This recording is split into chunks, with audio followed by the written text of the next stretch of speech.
session. We've taken back. Welcome to the Board of Education regular meeting on April 15th. We're running a little behind. We had a lot to talk about in the closed session. But let's call back to order and Pledge of Allegiance. Who wants to do that? Let's go with Scott here. Scott? Is he virtual? Yeah, I am here. Can you take the honors? I'd love to. Okay, thank you. Everyone standing.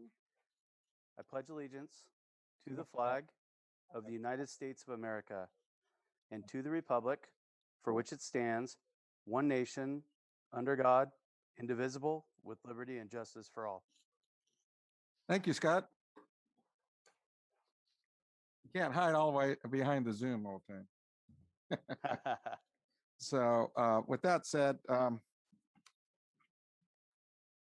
broadcast and recording is being made at the direction of the board, and the broadcast may capture images and sounds of those attending the meeting. In response to the COVID-19 pandemic, Governor Newsom issued Executive Order N-2920, which temporarily suspends provisions of the Brown Act relating to the public meetings. As such, Folsom Cordova Unified School District board members will be conducting open session board meetings via Zoom video teleconferencing. The meetings will also be live streamed on the district's YouTube channel. The public's health and well-being are the top priority for the Board of Trustees of Folsom Cordova Unified School District, and you are urged to take all appropriate health and safety precautions. Public comments is encouraged and can be done in writing or during the virtual board meeting using the raised hand feature. Folsom Cordova Unified School District Board Policy 1313 promotes mutual respect, civility, and orderly conduct among employees, parents, and the public. We will treat staff, parents, and members of the public with respect and expect the same in return. If any member of the public uses obscenities or communicates in a demanding, loud, insulting, and/or demeaning manner, the board will calmly and politely admonish the person to communicate civilly. Speakers who wish to make public comment to the board in Spanish or Russian will have their comments translated to English. Written comments were accepted until 3 p.m. today. These comments were emailed to the board prior to the board meeting for a review and will not be read out loud during the meeting. At the direction of the board, Superintendent, will you call roll to acknowledge the board's received all electronic comments submitted by 3 p.m. today pertains to today's board meeting? Superintendent? Yes. Mr. Clark? Aye. Mr. Short? Aye. Mr. Hoover? Aye. Mr. Huey? Aye. Mr. Reed? Aye. And Ms. Gallant? Aye. Motion carries. Thank you. Item 5, reporting out the closed session. Superintendent? No action to report out tonight, President Short. Okay. Oops, wonder where that's going. Okay. Okay. Do we have a item 6, adoption of the agenda? Do I have a Move it. motion? Do I have a motion? I'll move it. Mr. Clark, motion. Second. Do we have a second? I'll second. Okay. Superintendent, roll call. Mr. Clark? Aye. Mr. Short? Aye. Mr. Hoover? Aye. Mr. Huey? Aye. Mr. Reed? Aye. Ms. Gallant? Aye. Motion carries 5-0. Thank you. Item 7, public participation. This is the time we can give speakers at the discretion of the board president that allows the public to address the board on any matter not on the agenda, but the law prohibits action of board on non-agenda items. Do we have any speakers here raising their hands? If so, please. We have one, Mr. Short. It's Tony. Okay. Bring them on board. Hi, good evening. Tony Ruiz from Vista. Just a little, I appreciate President Short apologizing for the delay. I would like to remind all the members of the board that, yes, you have important matters to conduct in closed session. However, those of us that attend these board meetings, we do this during our family time, during our personal time. And when we as educators, teachers, we expect promptness out of our students. And I don't think it's too much to ask that we get the same respect from our board. So that's all I have to say. Thank you. Thank you, Tony. Again, we apologize. No more hands, Mr. Short. Okay, thank you. Item 8, reports of district organizations. We'll start with Student Advisory Board. Alan? Good evening. At our last meeting, the Student Advisory Board met with Dr. Klegian and her team to discuss the LCAP and future goals for improving our district. By using Thought Exchange, students were able to give written feedback on items that they like having in school and also gave suggestions on programs, items, etc. that they would like to see more of in school. Students noted that in this pandemic, they've appreciated the different ways principals and school leaders reach out and connect to students through videos and social media. For example, at Folsom High School, every Friday, Mr. Cadenhead sends out a short video to his students to keep us informed about all the current events happening on campus. In addition, students noted that they wish to see more college and career readiness preparation. For many, students leave high school not knowing life skills such as how to file taxes, create a budget for themselves, prepare for an interview, write a resume, etc. A possible solution could be offering enrichment courses during the summer for students who are interested in learning about these topics. Lastly, thank you to Dr. Klegian and her team for joining our meeting and allowing us to give student feedback.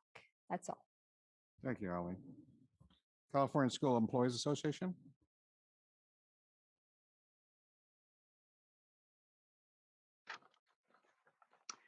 Good evening, school board members and Dr. Collegian. Today was a good day at FCUSD. We have lots of students happy to be back on campus, and our staff, our great staff, is excited to interact and support them.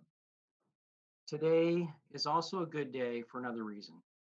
CSEA and the district work together to reach agreement on an MOU that will support student success at our extended school year and learning recovery programs this summer.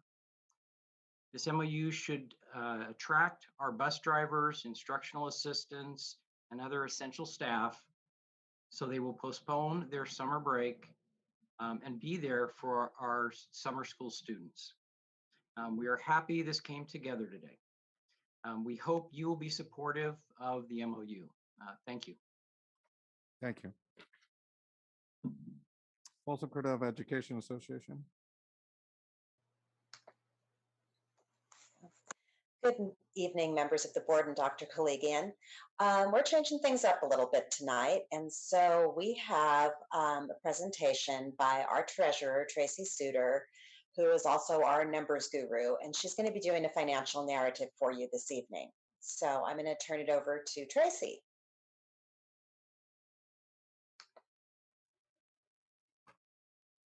Thank you. So we have a brief 15 to 20 minute presentation. It may be faster. I'm nervous. I could be going way faster than that. Next slide, please. So students are the heart of our district. I think we all know that. That is why we're all here. But we also need to make sure that our district's goal, which I saw in your board minutes, to attain and retain the best educators for our students is met, and we need to offer comparable pay and benefits to do that. As we go through the presentation, I think it's important to remember the students, and we need to keep coming back to the students. If you think back to your own school years, you don't remember stuff, you don't remember programs. We're probably all old enough to not remember software, but we remember our teachers and we remember the real life connections that were made at school. Next slide, please. FCEA has been losing ground. For the first few slides, we're going to give you the documentation from your own budget to show you what was concerned us at FCEA. Next slide. In 2018, School Services of California, a group that I know the school board works with, published a report that found that California schools spent on average 85 to 90% of their budget on personnel. Next slide. Based on our own numbers from our 2021 second interim report, we are well below that. All employees comprise just under 76% of our budget. When I say all employees, this isn't just FCEA. This is FCEA, our classified certificate administration, our superintendent, our school board stipends. All of us are part of that almost 76%. We currently, according to the second interim, have 17.4% in reserves, and that leaves 6.7% on everything else. Next slide. So please remember, as you look at this slide, this is still everybody's salary and benefits, not just FCEA. And it's a little bit hard if you just look at the bars, it can be a bit deceptive, but we're looking at the budget in dollars. It's either based on our second interim report for this school year or on the unaudited actuals for the previous years. You'll note that we hovered around 84%, 2017 through about 2020. But as of the second interim, as a whole, we're down to 75.9%, which is what you saw. Next slide. But I do want to focus on FCEA because that's why we're here. So if you look at FCEA pulled out of that larger percent, after the recession, we were at 42.8% roughly of the budget. But as you look down the line, we are losing ground. And as of the second interim, it's looking at 35.7% based on current numbers. And that is FCEA specifically, our salaries. Next slide. To try to put some context with this, the green dotted line you're looking at, that's the LCFF as a percent change. So the LCFF mostly has been growing until the last year. It's dipping a bit. If you look at the gray line, that's actually California CPI, cost price index. So the expense of living in California. The orange line that's coming up to meet it is the COLA we've been receiving as a district. But that sad blue line that is flatlining there at the bottom, that would be teacher salaries. Next slide. We do want to recognize that there's more expense than just salaries. Our entire compensation package, includes things like STRS and health benefits. So as you look at the orange bars, these stacked bar graphs, this is something my stats students should definitely know. The orange part is our salaries. The gray part is STRS paid by the district, and then the green part is the health benefits. The green section is shrinking. We'll have more on that in the next slide. The gray part STRS, state mandated formulas had it increasing, even with some offsets coming back our way from the state. But now that the peak of those formulas seems to have hit, we are going to see STRS reducing. But the overall thing I think you should note that when you look at the real dollar amounts, that dotted line, which is still LCFF, the gap is growing between teacher compensation and the LCFF. Next slide. Just to expand a moment on healthcare benefits, these are our current caps over the course of a calendar year. A single employee gets a $7,500, has a $7,500 cap pulled from their salary. Family, $10,800, but that doesn't fully capture what's happening. As I think everyone knows, that it's good to have insurance, but there's also the copays. And if you're a family and you have copays on top of copays, the real dollars coming out of our pockets is much greater than that. And if you take a look at, and it is all employees, we negotiate benefits as a whole. The part from the district is certainly decreasing over time, but salaries aren't increasing to offset, the amount that the employees are paying out of pocket is picking up some of that difference. Next slide. So we do want to transition. We didn't just bring you problems and concerns. We are also bringing what we think are some solutions. It's probably fitting in a year where technology and software has been an ever increasing part of everybody's world to take a look at the Bill Gates quote. Software, hardware, they're tools. Unless you have teachers who use those tools wisely and effectively, it really does not improve things. On the far right-hand corner, the graphic, John Hattie is certainly one of the research gurus out there. I'm pretty sure Vista Del Lago has a shrine to Hattie somewhere in our office. I suspect it's there. But if they look at factors impacting variation in student achievement, half of it is the student ability and what they bring to the table when they work with us. But 30%, the yellow part, that's the impact that the teacher has on student achievement. Next slide, please. So one of the concerns, in fact, I remember coming to the school board probably about this time of year, a couple years ago, is the reserves. If you look at this slide, Folsom Cordova is the red bar, that 15.8% in reserves, that was actually our original projected budget. Again, from our second interim, we're actually closer to 17.8%, which means we have the second highest reserves of area districts. Legally, we're only required to have 3%. 9% is considered very conservative. We're at 17.8%. Next slide.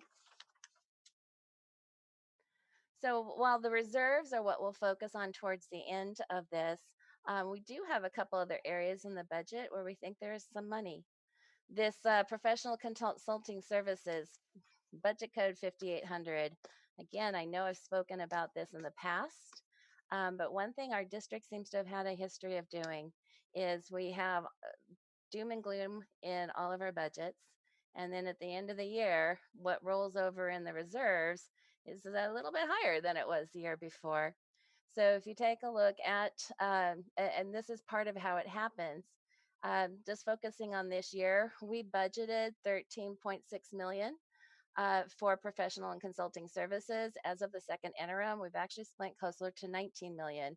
If you're wondering what professional and consulting services are, we still are too. We know it includes outside consultants, attorney fees, but it also apparently includes things like software licensing.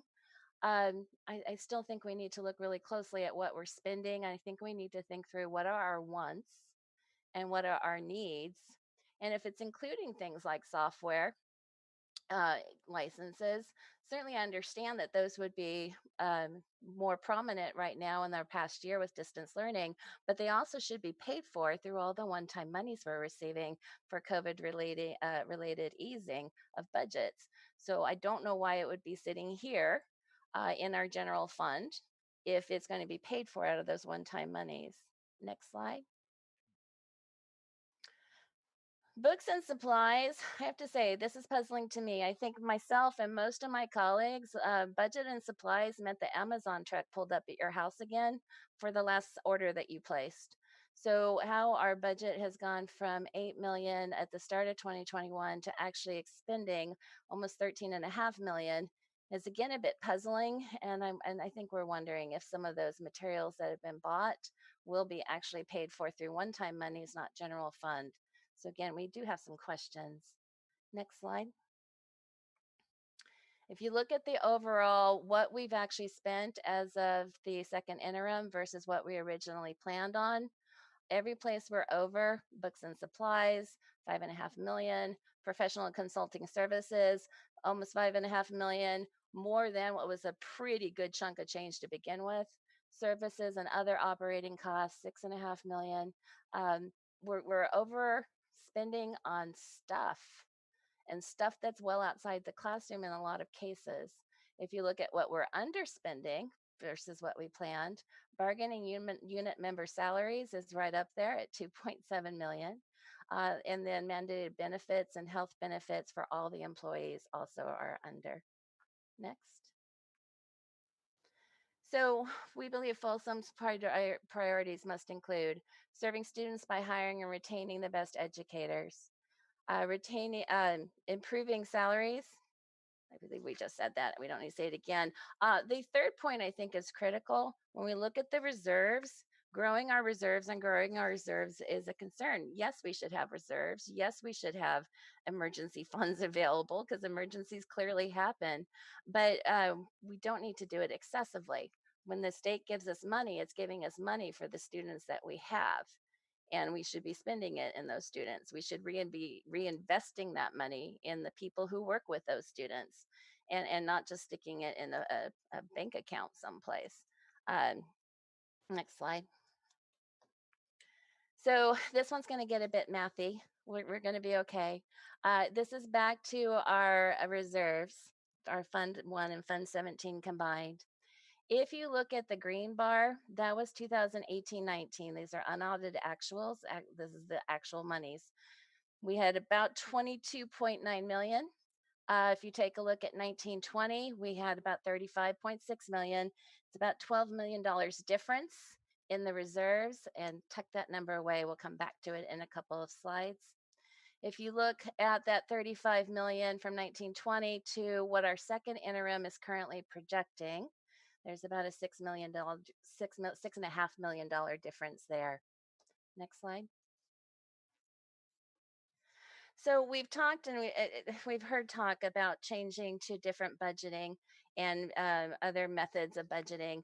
But bottom line on the left, 76% of the budget going to all employees, 17.4% in reserves, and 6.7% in everything else is maybe missing the mark. If we do look at the average and the low end of the average for districts in California, 85% spent on all employees, and the 3% reserves still is leaving 12% on everything else. And we think that should be the goal. Next slide. So here's what FCEA is asking. We had brought it to the negotiating table last night. 5% retroactive to last July added to the salary schedule. That would cost a little over $5 million. If you recall, the district reserves from the calendar year 1920 to the 2021 year, there was $12.7 million that rolled over in those reserves. This would be 39.4% of that excess reserves. And then I think our last slide. We're also asking for 2.5% on schedule to start next year in the 21-22 school year. That would cost a little over $2.5 million.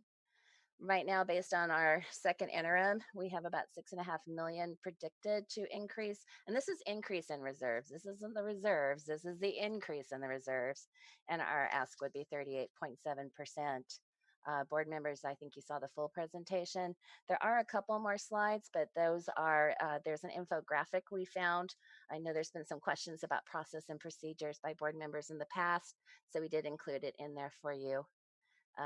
What we would like to have happen and how the process is supposed to work, and it also outlines what happens when the process starts to break down. So thank you. Thank you so much. Moving on to the Folsom Cordova Leadership Association. Good evening. I just want to briefly acknowledge the stupendous work of our school site leaders in welcoming back students this year. Started with our elementary teams, and now it's all the way up to secondaries, welcoming back all students. So I just want to acknowledge the amazing work they've done throughout the school year. Thanks. Thank you. District English Learner Advisory Committee.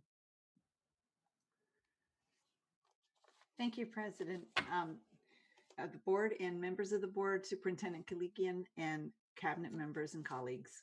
I have a quick report for DLAC this evening. On April 22nd at 3 p.m., we will be holding the next DLAC meeting. Continue our stakeholder input for the development of the LCAPs. We're going to be taking some elections for chair, and we're going to be communicating the upcoming Children's Day at the park, which will actually be off Highway 50, a little different this year with Rancho Cordova, which will be held April 24th. That is a Saturday. And last but not least, continue to inform our parents about the EL testing that's taking place right now. Thank you all. That's my report. Thank you. Moving on to item 9, agenda consent. Do we have a motion? Board President, Yes, go ahead. I'd like to motion to approve the consent agenda with the exception of the first addendum to MOU number 12 under item K to be tabled until our next board meeting. So we have a motion to table item K, approve a memorandum of understanding with Folsom Cordova Education Association. Is that correct, Ms. Rue? Yes. Okay. Do we have a second? I'll second. Okay, for a second, Superintendent, roll call. Mr. Clark, I'm going to vote no. Mr. Short, No. Mr. Hoover, Aye. Mr. Hui, Aye. Mr. Reed, Aye. and Ms. Gallant. I will pass on voting. Motion carries with 3-2, 3 in favor, 2 opposed to table the motion. Okay. Thank you. Moving on to item 10, discussion action. Before we move on, Mr. Oh, Short, may yeah. I Yes. make an introduction of two of our two Sure. Go new right ahead. principals that were approved in the personnel report? Yes. Thank you. Okay, thank you. As part of the consent agenda that the board just approved, they approved the personnel action form. And we usually take this opportunity to introduce new leadership in our district. And the first person we would like to introduce is the new principal for Sutter Middle School, Mr. Tarek McFall. We are pleased to announce that he will become the new principal for Sutter Middle School.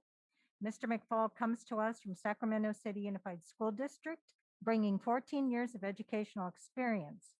For the last 8 years, he has served as a middle school administrator, most recently as the principal of Albert Einstein Middle School, and prior to that, as the assistant principal of Fern Bacon Middle School. His philosophy as an administrator is that all students are capable of learning and is dedicated to providing opportunities for students to realize their full potential for academic and personal growth in an environment that embraces equity and inclusiveness. Not only will Mr. McFall join our team as an administrator, but he will join as a parent in the district as well. So we welcome Mr. McFall, and I believe he is in the room, so we can greet him virtually. Right, where is he? Congratulations, Mr. McFall, and welcome. Thank you so much. I appreciate it, Dr. Kaligian, and thank you so much, board. I appreciate you. Thank you. Well, hopefully we can meet you in person here soon. Absolutely. Thank you. Aboard, yes. Yes, welcome aboard, Mr. McFall. I'm glad that we had the opportunity to steal you from our neighboring district. So, yeah, we heard about that. Yeah, very happy. Yeah, very happy about that. I wish you. I know you're going to do great things at Sutter Middle, and look forward to meeting you out there and sitting down and chatting with you. I did want to take a little jab at you. I understand that you are a Dodgers fan. I am a diehard Dodger fan. Yes. That's all right, sir. I won't hold that against you. So it's all good. But welcome aboard. I appreciate it. Thank you so much, and I'm looking so forward to the opportunity to serve this outstanding school district. Thank you so much. Yes, sir. Thank you. I don't think that was disclosed, but Mr. McFall, I just want to apologize in advance. I have a lot of kids coming your way, so we look forward to just being at Sutter and seeing your leadership. Thanks so much. I look forward to meeting you. Thank you. Sorry. Is that all your announcements? And our second announcement tonight is for our new principal of our virtual academy that the board approved at our last meeting for setting up a separate school for next year. Veteran educator Kimberly Walker has been named the principal of the new Folsom Cordova Virtual Academy School, offering 100% remote learning for grades K-12, which will open next school year 21-22. Ms. Walker has over 20 years of combined experience in education, both in the classroom and as an administrator. She is a familiar face as that she currently teaches at Williamson Elementary School and has been a member of our team since 2017. She has served educational institutions throughout the state. She calls Folsom her hometown and has 3 children who all attend Folsom Cordova Unified Schools. So with that, we want to welcome Ms. Walker in her new role. And she's here to also say hi. Congratulations, Ms. Walker. Thank you very, very much. I'm very much looking forward to the next year and all the excitement that it brings with our new school. So thank you very much for having me. Welcome. Welcome aboard, Welcome. Kimberly. Thank you. Like you said, hopefully we'd see you soon in person. Thank you. Yes. Not virtually. Not virtually, yeah. Virtually. So you're doing the virtually, right? All right. Okay. Any other announcements? No, thank you very much. Yeah, thank you. Okay, moving on to item 10, discussion action item A. Approve the school facilities needs analysis, Superintendent. Yes, this evening before you, we bring to you the annual report on levying fees in excess of our statutory fees called Level 1 fees. And those happen on an annual basis. Mr. Washburn can answer any specific questions that the board may have on this topic. Thank you. Any board questions? Mr. President. Yeah. Yeah, I just wanted to say thank you to staff for answering some of the questions that I had on this. I really appreciate that. And I would, obviously, I know we got to go to public comment, but I would move the item for tonight. Or do we need to wait till the public meeting? Yeah. Well, wait, come back. Yeah. Well, right. We're in a you can hurry. motion anytime. I'm just making a motion. Oh, okay, great. Thanks. Any other board questions? Okay, hearing none. Any public comment on this item? Do we have anybody raised hands? No, Mr. Short. Okay, bring them back to board. Any final comments? Anyway? No, I can second Mr. Hoover's motion. Okay, we got a second. Um, Superintendent, roll call. Mr. Clark, Aye. Mr. Short, Aye. Mr. Hoover, Aye. Mr. Hui, Aye. Mr. Reed, Aye. Ms. Gallant. Aye. Motion carries 5-0. Thank you. Moving on to item 11, public hearing. Item A, the public hearing authorization of the statutory school facilities fees per government code section 65995.5 and 65995.7, and authorization of immediate implementation of the statutory school facilities fees. We're now into open public hearing. Do we have any public comment? No, Mr. Short. Okay, hearing none. We'll now close the public hearing and then we're back. And I think that's all we have to do on that, correct? Correct. Okay. Moving on to item 12, discussion action item. Item A, adoption resolution number 4/15/21/26, resolution of the governing board of the Folsom Cordova Unified School District to establish alternative section 65995.5 fee and alternative section 65995.7 fee. Superintendent? Yes, this is the third part of this whole process. Mhm. The board approved the school facility needs analysis. They opened a public hearing about the developer fees. And now is the time for the board to, through the resolution, adopt those fees for the next year. Okay, thank you. Any board questions? Hearing none. Any public comment? No, Mr. Short. Okay, bring it back to board. Any final comments or a motion? I'll move. Got a first by Mr. Hoover, and who did I hear a second? I'll second. Ms. Clark, a second. To Superintendent, roll call. Mr. Clark, Aye. Mr. Short, Aye. Mr. Hoover, Aye. Mr. Hui, Aye. Mr. Reed, Aye. Ms. Gallant. Aye. Motion carries 5-0. Thank you. Moving on to item 12C, approve of the 2021-22 budget guidelines. Superintendent? I think it's the Oh, instructional I'm sorry, I models. got it. I checked off the wrong one. Approve the 2020 school year instructional models and schedules. Apologize for that. Thank you. Per the board's request at our last meeting, staff was asked to daylight our schedules that we plan to open our school year with in 21-22.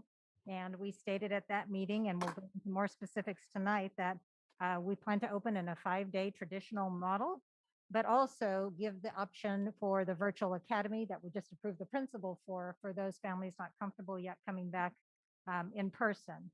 So with that, we do have a presentation and we'll entertain questions after that. And I'm going to introduce Mr. Curtis Wilson to take it from here. All right, thank you, Dr. Collegian.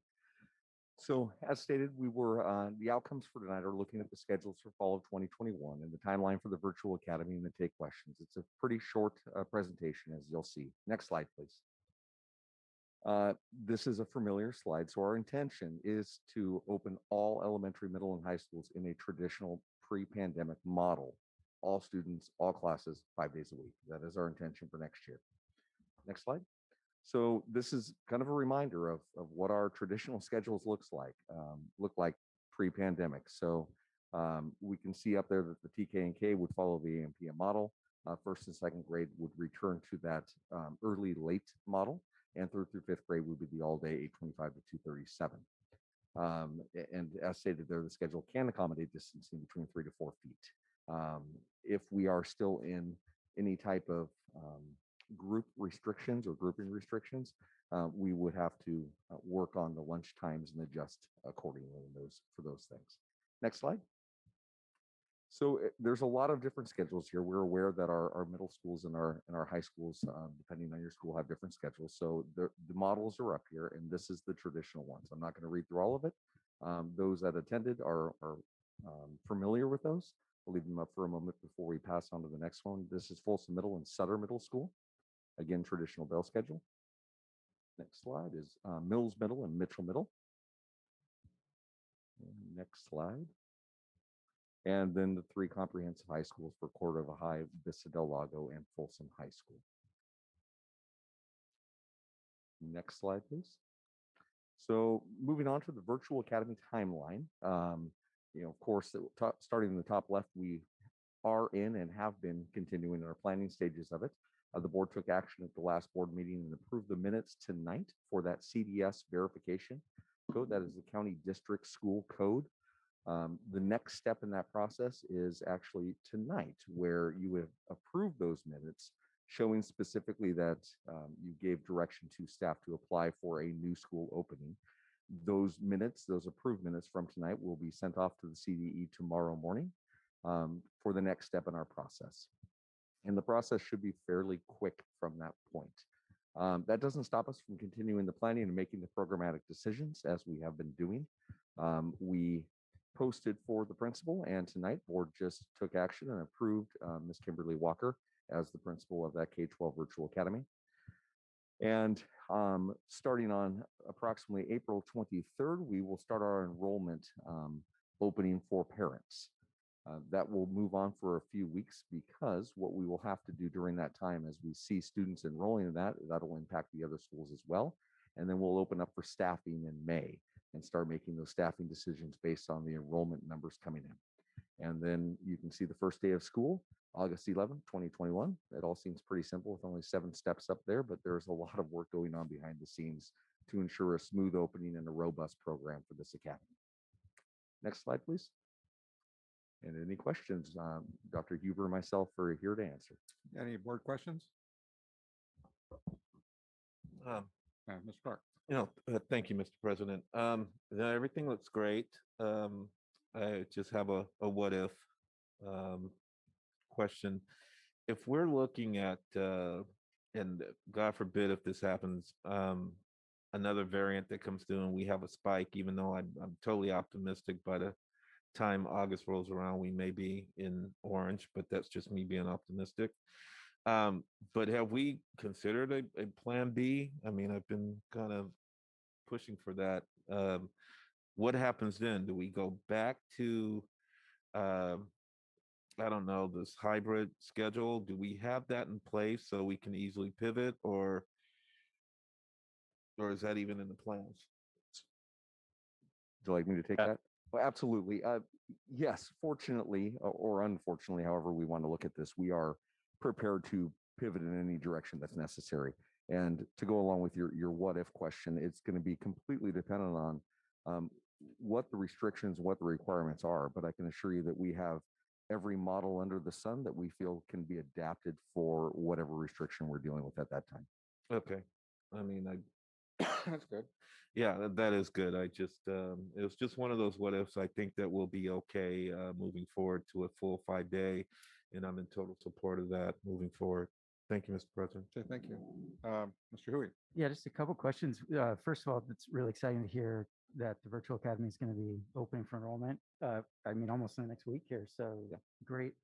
I think you mentioned it'll be open, the enrollment will be open for a few weeks. Is that what I heard? So our initial enrollment, again, other staffing is impacted by the enrollment. So of course, we're going to open the enrollment for a minimum of 2 weeks at that time. And we're up against the clock due to, you can see that May is when we want to staff this, and those staffing implications have implications for our other sites.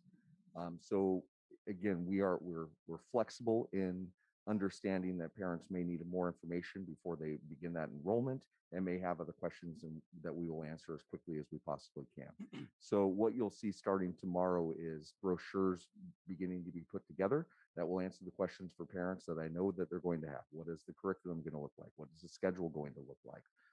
What will the timings of these things look like? And what offerings will you have for our students? So we're prepared to answer all those questions and begin to hold parent meetings. Again, that first step was appointing that principal, and then she will start taking it from there along with the support of the curriculum and instruction team. Great. And then just two questions regarding special education within the virtual academy. First would just be, are we planning on offering, I know there's a whole range of classes that might mean, but are we planning on running a special education program within the academy? We are working with Mrs. Wessinger right now on what type of offerings that we can have in that. But of course, we're going to be looking at all of students and meeting the needs of students. Okay. And then this may be for Ms. Wessinger, and I'm not sure it can be answered tonight, but it'd be nice to know if we are going to have that special education program, could a family opt to the virtual academy, or would there have to be a recommendation from an IEP team for the student to attend the academy? Right now, we're planning for a continuum, but we're also looking at other programs and how they're offering those services. Okay, so yeah, so it is kind of we don't quite have complete definition around that yet. We'll get there. Not yet. We don't. Our principal that we've hired talked about her vision today for the school, and that included special education. So as we meet with her and plan more, we'll have better clarity and more information on that. Great. Thank you for your answer. Okay. Any other board questions? I did just have one question. Okay. With our plans to return 5 days a week traditionally next fall, will lunch look any different, or how's that? Right now, what we are hoping for is that the gathering restrictions are lessened so that lunch will look traditional. But we already are in talks with all of our principals to come up with plan B, C, and D, just in case, depending on whether we can't do large gatherings. It's going to look different at different schools based on the number of students, because all of our lunchrooms have a capacity different than other ones. Some of our elementary schools have very small lunchrooms and can only accommodate 1 or 2 grade levels at a time. So again, whatever that restriction is, we're prepared to adapt to the needs. Okay. Thank you. Okay. Any other board questions? Mr. Hoover? Oh, go ahead, Mr. Reed. Okay. Oh, Mr. Reed, then Mr. Hoover. Okay. Well, one is just an observation. I see at the very beginning of the slide deck, the word, it's our intention. I would perhaps even go a little stronger. It's our direction that we will be beginning the school year, not just our intention, but that I think it's just probably semantics there, but I do have some questions. So on the Folsom Middle School and Sutter Middle School slides, so that's slide 5. I was just kind of curious, how come there's not a third period? We go from first, second to fourth. Lunch is. Yeah, that at those 2 schools, actually, their lunch is considered a period. So lunch is actually third period for both of those schools. So that's why you see 7 periods. There actually isn't in terms of classes kids attend, because one of those 7 periods is lunch. And all the students and all the grades take lunch on the same period? No, it would be prohibitive to put all the different schedules on the slides, because there's different schedules for assembly days or different schedules for block days. So this was kind of just a general overview, which is also one of the reasons for the little footnote at the bottom, in terms of as always, parents would want to connect with their school for any variances on any particular day. On slide 6, the core. Let's see, I think slide 6. Yeah, Mills and Mitchell. Is there a reason why Mills does not have a 0 period and Mitchell does? Mitchell's 0 period is there because we have to build in that extra period for the kids that are in the MYP program. So they still have to get that extra class. And so 0 period was built in when we changed Mitchell to a 6 period day rather than a 7 period day. Well, I guess let me rephrase it. Why do we offer the opportunity for a 0 period for the students at Mitchell, at Sutter Middle School, at Folsom Middle School, but for the students at Mills Middle School who might want to take an additional class, we don't offer that option? It's something that we could put out there. It hadn't been brought forward by the faculty or staff as a need, at least as of yet, in terms of Mills. It is a need in terms of Mitchell because of their IB program, but it's something that could be approached if that's something that the faculty and staff brought forward as a need. Well, and quite frankly, the students. Sure. Students are the ones who might want to be taking an additional class that they're not able to right now. Yeah, sure. Yeah, I think that would be great if we could just take a look at that. Also, starting times. So I know the state passed a law mandating that high schools and middle schools have a later starting times. Is there and I know, I guess because of the pandemic, it was pushed off a year. Was there any discussion about starting that next year rather than waiting the following year to start it? Yes, actually there is. Our middle schools, and that's why both footnotes are slightly different between the middle schools and the high schools, because the middle schools, currently their bell schedules meet the state requirements. So whether or not those change, they may or may not change because we're in compliance. But actually, it was decided on by the principal team and agreed to by cabinet and Dr. Collegian that we were not going to wait the additional year. And so that's one of the things that we wanted to point out. What we shared were the schedules last year. Our secondary schools are right in the middle of master build schedules right now, but there will be adjustments to those high school schedules to start later, which means it will push their start times at least till 8:30. So what we're seeing here is just looking more at the periods and the length of the periods, not necessarily the times will be adjusted then. That is exactly right. Let's see. On slide well, actually, I guess we are on slide 7. You know, I know there were several comments that were written by, I guess, parents regarding Folsom High School and you know, why Folsom High School does not have equal opportunities to Cordova or Vista. Cordova obviously operates on a 7-period, where Folsom High operates on a 6-period, and Vista Del Lago operates on a block schedule. And you know, I've raised that question a couple times over the last several years about the equity between the high schools. And, you know, I mean, I do recognize the fact that Folsom High School students actually on testing, I believe last year or the year before, actually performed better than the other 2 high schools. I know the graduates of Folsom High School got into more elite schools than the other 2 high schools. So I don't necessarily agree with the parents that the students of Folsom High School are suffering, given the fact that they have such impressive numbers compared to the other 2 schools. But at the very least, you know, it is a question that you know, I'm sure it has come up before and it will probably come up again. Sure. Sorry, go ahead. No, actually, I you know, feel free. I mean, if you want to comment on that. Oh, only to just to put out there that about 3 years ago, Folsom High School engaged in about I want to say it was a year to a year and a half long process where they worked with faculty, staff, parents, students, and a large committee of folks from the district office, including board members. And we looked at a variety of different schedules. So it was a very robust and long-serving committee that took all those possibilities and discussed with all those different stakeholder groups. And every bell schedule has pros and cons. There's no doubt about it. No, there is no perfect schedule. But after that process, it was unanimous by the stakeholders of Folsom High School that they wanted to stay with the bell schedule they currently have.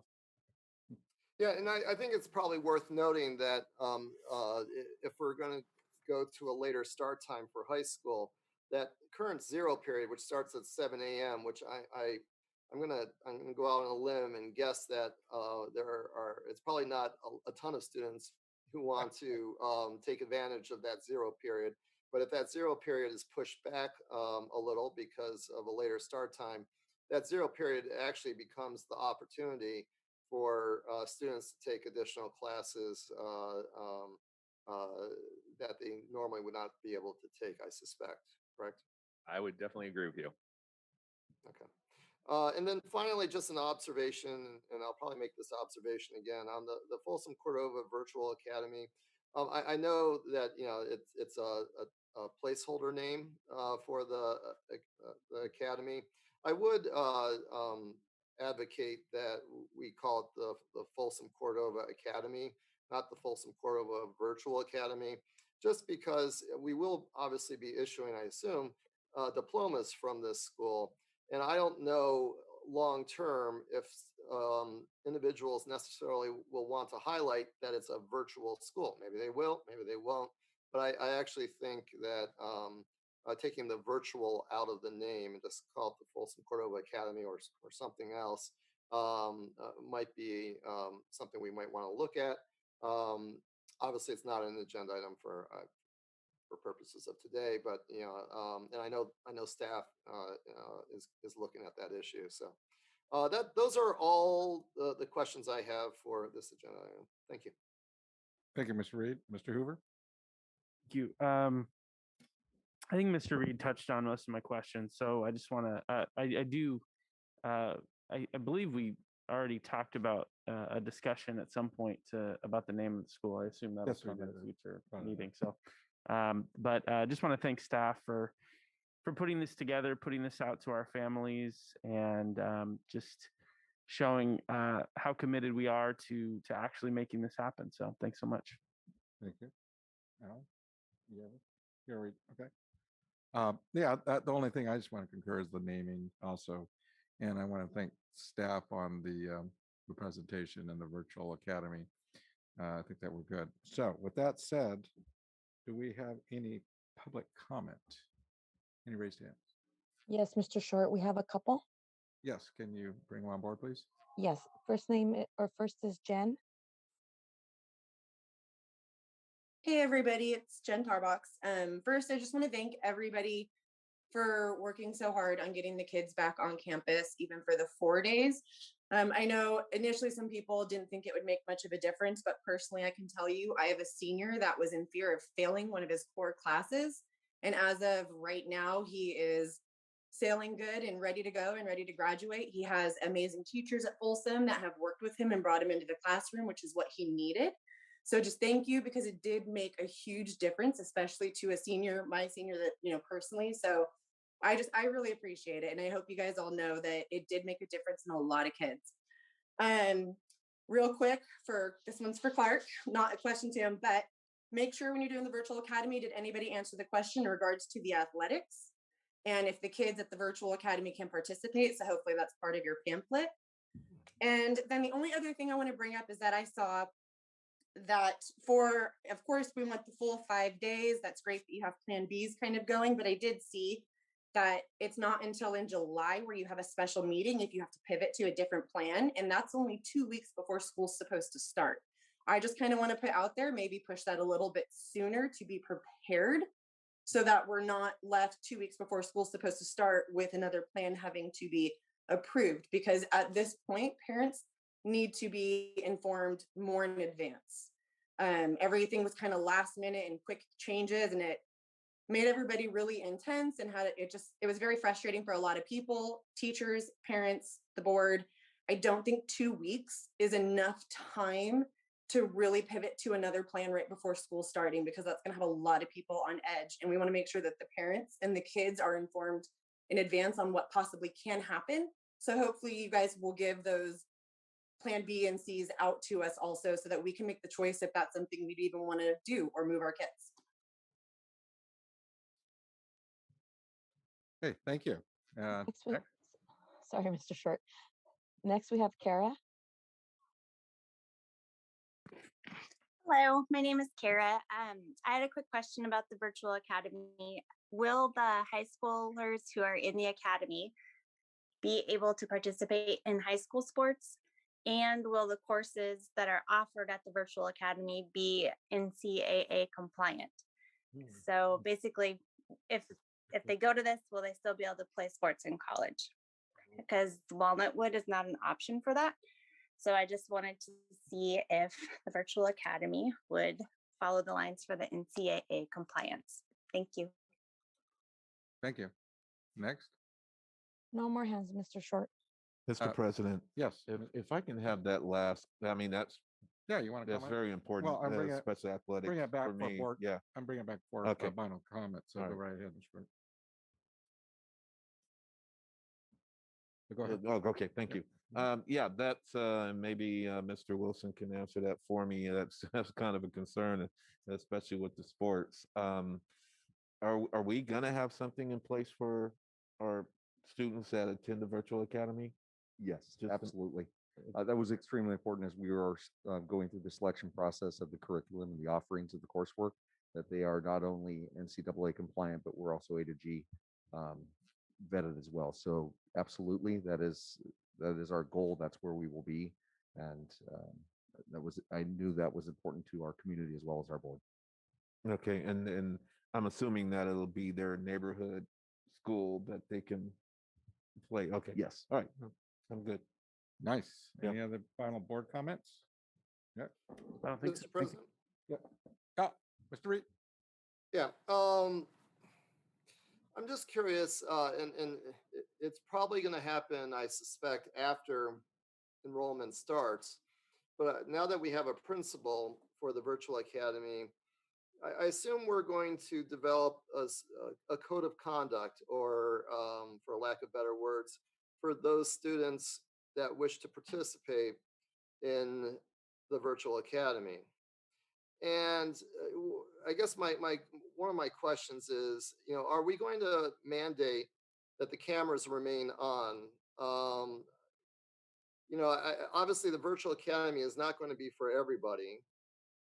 And, maybe students who have issues where they have to turn their camera off for all or a significant portion of time, maybe they really aren't the right candidates to be students enrolled in the virtual academy. I really feel that we need to set a high level of expectation for the virtual academy. And one is the ability for the teachers to interact with the students. The one thing I've heard from so many teachers is, the frustration that they have teaching to blank boxes. And I completely get it. First of all, how do you know that the student's even sitting there? They might have logged on and crawled back into bed. So, I think we need to set a high level of expectations for this program, because we're going to want this program to be successful as well. I mean, we're going to want to see this program thrive. And, if it just becomes an opportunity for students to check out, that's not setting a high success or a high bar for success. And in a way, we're setting up the virtual academy for failure. So, after all that, let me just throw a question. Are we creating a code of conduct? Are we creating a list of expectations so that the students and parents can look at and say, all right, this doesn't really work for me, or, oh yeah, this works fine for me? Yes. So I'll answer all of your questions as yes. There will be a master agreement that students and parents will sign on when they come to the academy, when they choose this school. We too want it to be successful. What we are looking at is the expectations, exactly like you said. When they sign that agreement, they are agreeing to leave their cameras on, to be interacting with their teachers, to be concluding their work, all of those things. There are always exceptions that we can make with a student that has a specific need. Again, with the selection of this principal who has been an administrator in a virtual academy, she has all this in the works already, has a background in this, and those are her expectations for this school as she's moving forward. Awesome. Thank you. Okay. Any other board final comments? Yeah, final comment for myself. Thank you, Mr. President. Is thanks for putting this together. I'm very excited for next school year. I think all of us board members are excited to get back to a typical schedule for our families, for the teachers. I guess mostly what I want to say is, David, I really think the point you make is important regarding moving from a word like intention to direction. I mean, it might just be semantics, but if that's the case, let's use the strongest possible word we can. So I don't know if you can wordplay a motion that includes that, Mr. Reed, but I would be in favor of making this as strong as we possibly can so families know that this is what we're doing. I would concur with that. Yeah. Any other board comments? Yeah, I agree that it's pretty clear that we want kids back, and I think that was pretty clear for the board. We want to have clear direction, so I don't think there's an option. And we sat in a delegate assembly meeting yesterday, and all the districts are saying firmly get the kids back. It's not, I don't think, I think the whole region is, we just know it's not good for kids not to be in school in person. So I agree with that, if we can use a motion on that. So I'm asking for, and I'm really excited about the virtual academy. I do agree. I think we did talk about the naming earlier and the sports. So hopefully we can get, as we have the new principal here, I have confidence that all the details will come back and we'll probably see it later on. I mean, she just got hired on today, really, right? So I'm really excited about that. With that said, do we have a motion? I'll move it. Mr. Clark, do we have a second? Second? It's just the recommended motion, just to clarify. Yeah, I mean, you could say the hard, And just to clarify, the motion is to approve the schedule, the traditional schedule. Yeah. It's not to say intention Right. or direction. So it's I would approval. second it. Okay. Roll call, Superintendent? Mr. Clark, Aye. Mr. Short, Aye. Mr. Hoover, Aye. Mr. Hui, Aye. Mr. Reed, Aye. and Ms. Gallant. Aye. Motion carries 5-0. Well, thank you. We got a lot of direction here, a lot to do. So moving on to the discussion action item number 12C, approve the 2021-2022 budget guidelines, Superintendent. Yes, as part of our budget development process, each spring, we review the budget guidelines to help formulate the 21-22 budget. And before we publish what we call our budget book. And in doing so, we look at formulas and we look at other criteria in the guidelines. And Ms. Crawford is going to share a presentation of some of those areas. And this is a chance to have feedback from the board before we put anything into the budget book. So Ms. Crawford, I'll turn it over to you. Thank you, and good evening, everybody. Let me share my screen.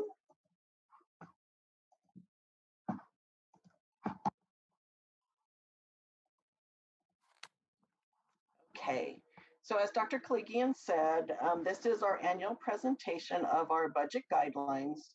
And what I've tried to do is, it's a large document with a lot of formulas and a lot of information. So I've just broken out sections and I put those on individual slides, and we'll kind of go through those in sections. In addition to the guidelines and the formulas, I've also added some additional sections to talk about allocations and formulas that are outside of these published formula guidelines. So we'll talk a little bit about additional budget directions, budget reductions, some previews of some things that we'd like to do in the next few months before we finalize our adopted budget for next school year. And then at the very end, we'll talk a little bit about our next budget advisory committee meeting and some of the topics that will be discussed at the next meeting. So this first section, this is the top portion of the budget allocations. And you'll see we have across the top, we have the sections broken out by elementary, middle schools, and high schools. And then we have appropriate formulas for each.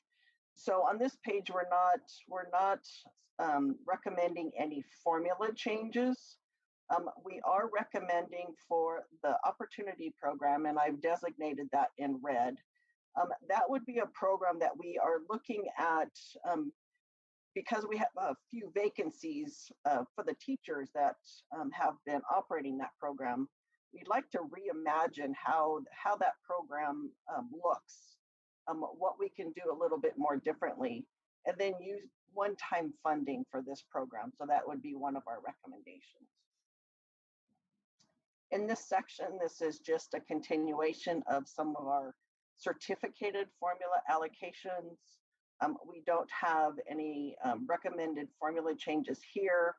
And then we start getting into the classified section with the clerical, and then moving into additional classified positions for our school sites. There are no formula changes recommended on this particular section.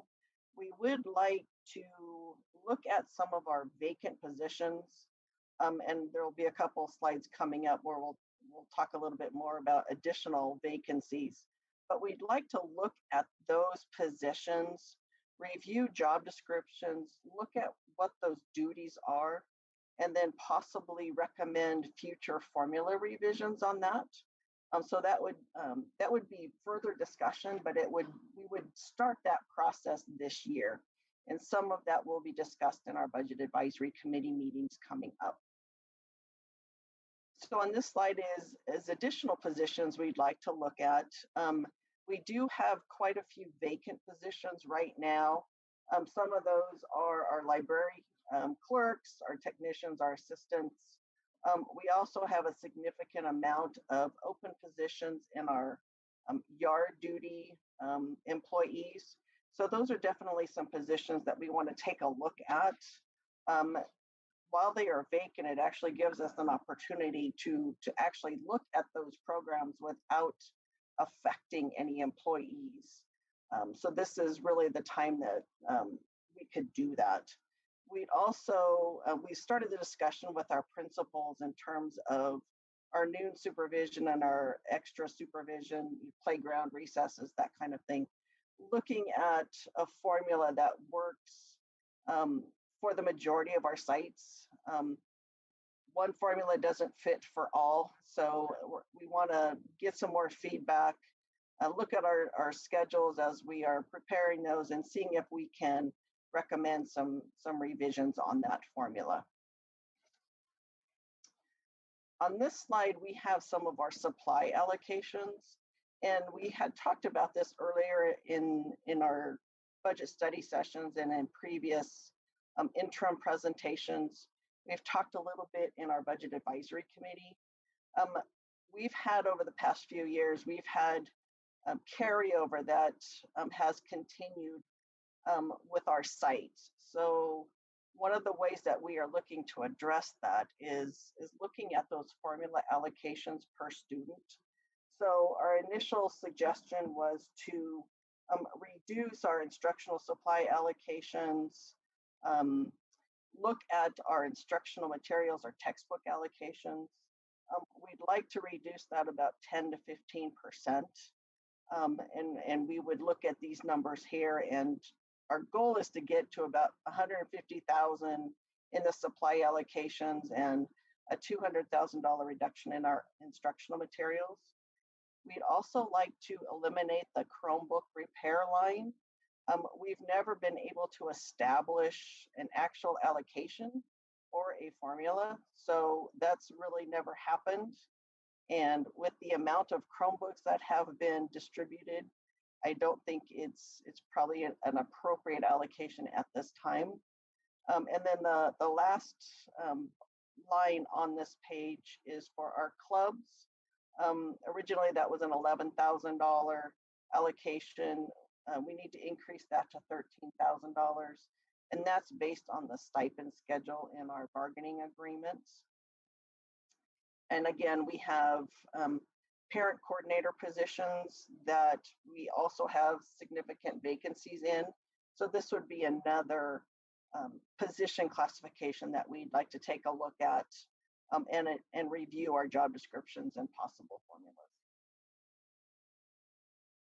So on this particular section of the presentation, for action related to the budget guidelines, as I indicated, we'd like to have board approval for formula changes for the instructional materials, site supplies, eliminate the Chromebook line, update the elementary club stipend. We'd like to get approval on that funding change for the opportunity program. And then we'd also like to continue reviewing our vacant positions, reviewing job descriptions, and then possible formula reviews on the positions that we talked about in the classified ranks. So for board preference, do you want to stop here and talk a little bit about the guidelines, or do you want me to go through the whole presentation and we'll come back? Keep going, I guess. Okay. Just keep going. Okay. So the next section is a little bit more in terms of proposed reductions that we've talked about previously, some proposed redirections in terms of funding, and then reviews of programs and positions. So as we've been talking about the one-time funding sources that we've been fortunate enough to receive, and I'll have a presentation later on that goes a little bit more in depth on that.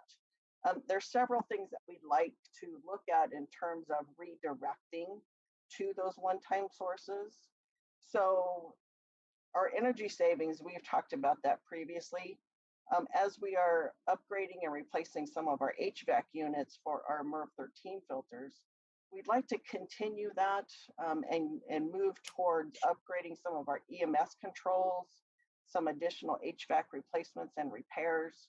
And that is an allowable use of our one-time dollar, so we would like to do that. Our fire intrusion detection program, we would like to make that cost neutral so that our employees can continue to provide security for calls, but make sure that revenue from the sites covers that.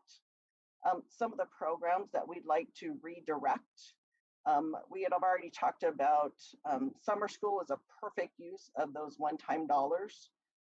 Our special friends, our early intervention childhood program, redirecting that also to one-time funding sources. That's another program that we have vacancies in with our SEL and our equity focus. It's a chance to really take a look at that program and provide those needed services to our neediest students. On the technology and software Chromebook purchases, we did have a designation at first and second interim for Chromebooks and hotspots. Now that we have additional one-time funding sources that allow us to go out the next couple of years, we will move those to those one-time funding sources. And so those designations will be removed and they will come out of the multi-year projection for a general fund unrestricted cost. Some of the allocations, such as subs, our extra time, overtime, those don't have formulas per se attached to them. So they don't fall under the guidelines that we talked about earlier in the presentation. Those are more site-based or department-based. So we'd also like to have additional reductions for those types of expenditures. And then a continuation of our discussion on school resource officers. I have a couple of slides that will talk a little bit more about that. And then hopefully get some board direction on where we want to go next year in terms of budget for that item. Some of the reviews that we'd like to have start or actually continue. As part of those guidelines, we talked about vacant positions and starting with those vacant positions rather than affecting employees who are in actual positions. We'd also like to review our classified retirement incentive savings program. In the next slide, I'll talk a little bit more about that. We have not been able to meet that incentive to maximize our savings. So if we start with our vacant positions, that would give us an opportunity to make some reductions without affecting employees and affecting layoffs. We have started our LCAP process. We are scheduling meetings with our stakeholders now. As part of that process, we are reviewing our goals. We are looking at the funded positions that are part of that funding source. And then working with our bargaining units, looking at prep time, looking at release time, reviewing stipends. Also talking a little bit about transportation, our regular education transportation, looking at our walking distances. We do have board policy on that, depending upon if it's an elementary, a middle, or a high school. Looking at where our routes are in terms of if they're falling within those walking distances and if we need to make some adjustments. And then for the 22-23 year, we'd like to look at our Academy for Advanced Learning and our FLES programs look at the staffing for that, and look at what those models entail. So the next slide, this is the PARS retirement projection. And when the board approved the retirement incentive program in December of 2019, our maximum savings was based on a reduction of 15 FTE. We have only reduced 3 FTE, but we've also added 7 FTE back. So we have actually, instead of a decrease, we have a net increase of 4 FTE. So we have not realized any savings yet from this program. So you'll see the cost here, what that cost is to the district over 5 years. So this would be as part of that process of looking at vacant positions. We could also work on identifying the savings through those vacant positions. So the school resource officers, we've talked at several board meetings about this, and we did talk a little bit to our budget advisory committee. So currently our SRO cost for both City of Folsom and Sac County, City of Rancho Cordova is almost $600,000. However, the split is not an equal split. So I've identified the cost for City of Rancho and the cost for Folsom. Folsom has asked for the same reimbursement rate as we are reimbursing Sacramento County, City of Rancho Cordova. If we were to do that, if we change nothing else, that would bring a total cost for both districts to $810,000. So we had a couple of options to look at. So we could reduce our number of SROs from 3 to 2. We could reduce from 3 to 1, and that would be on both sides. So that would be 2 officers in Rancho, 2 officers in Folsom, or it could be 1 in each. Or we have the option of not renewing either of the MOUs, and we would have no SROs. Based on our discussions with both of our partners, for the next school year 21-22, City of Folsom has proposed a $233,000 annual cost, and I've broken out what that cost would be.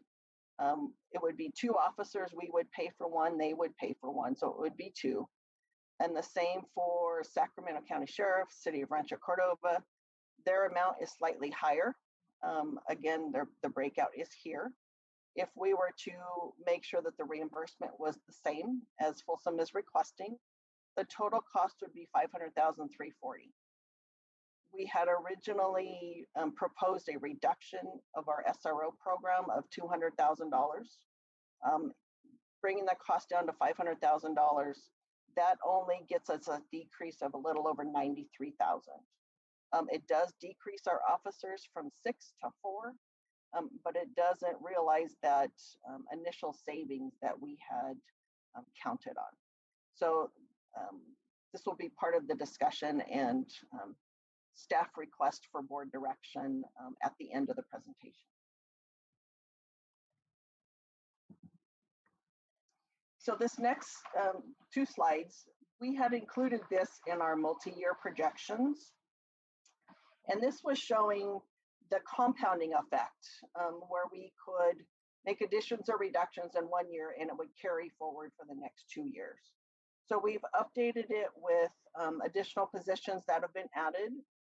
We've updated it with some of those redirections that we talked about earlier.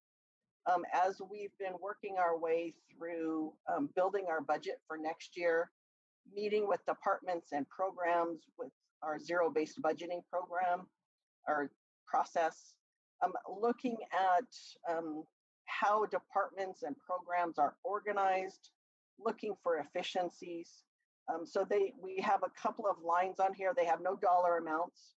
We're still in that process, but we just want to put it on the radar, and there will be more to come to the board on that.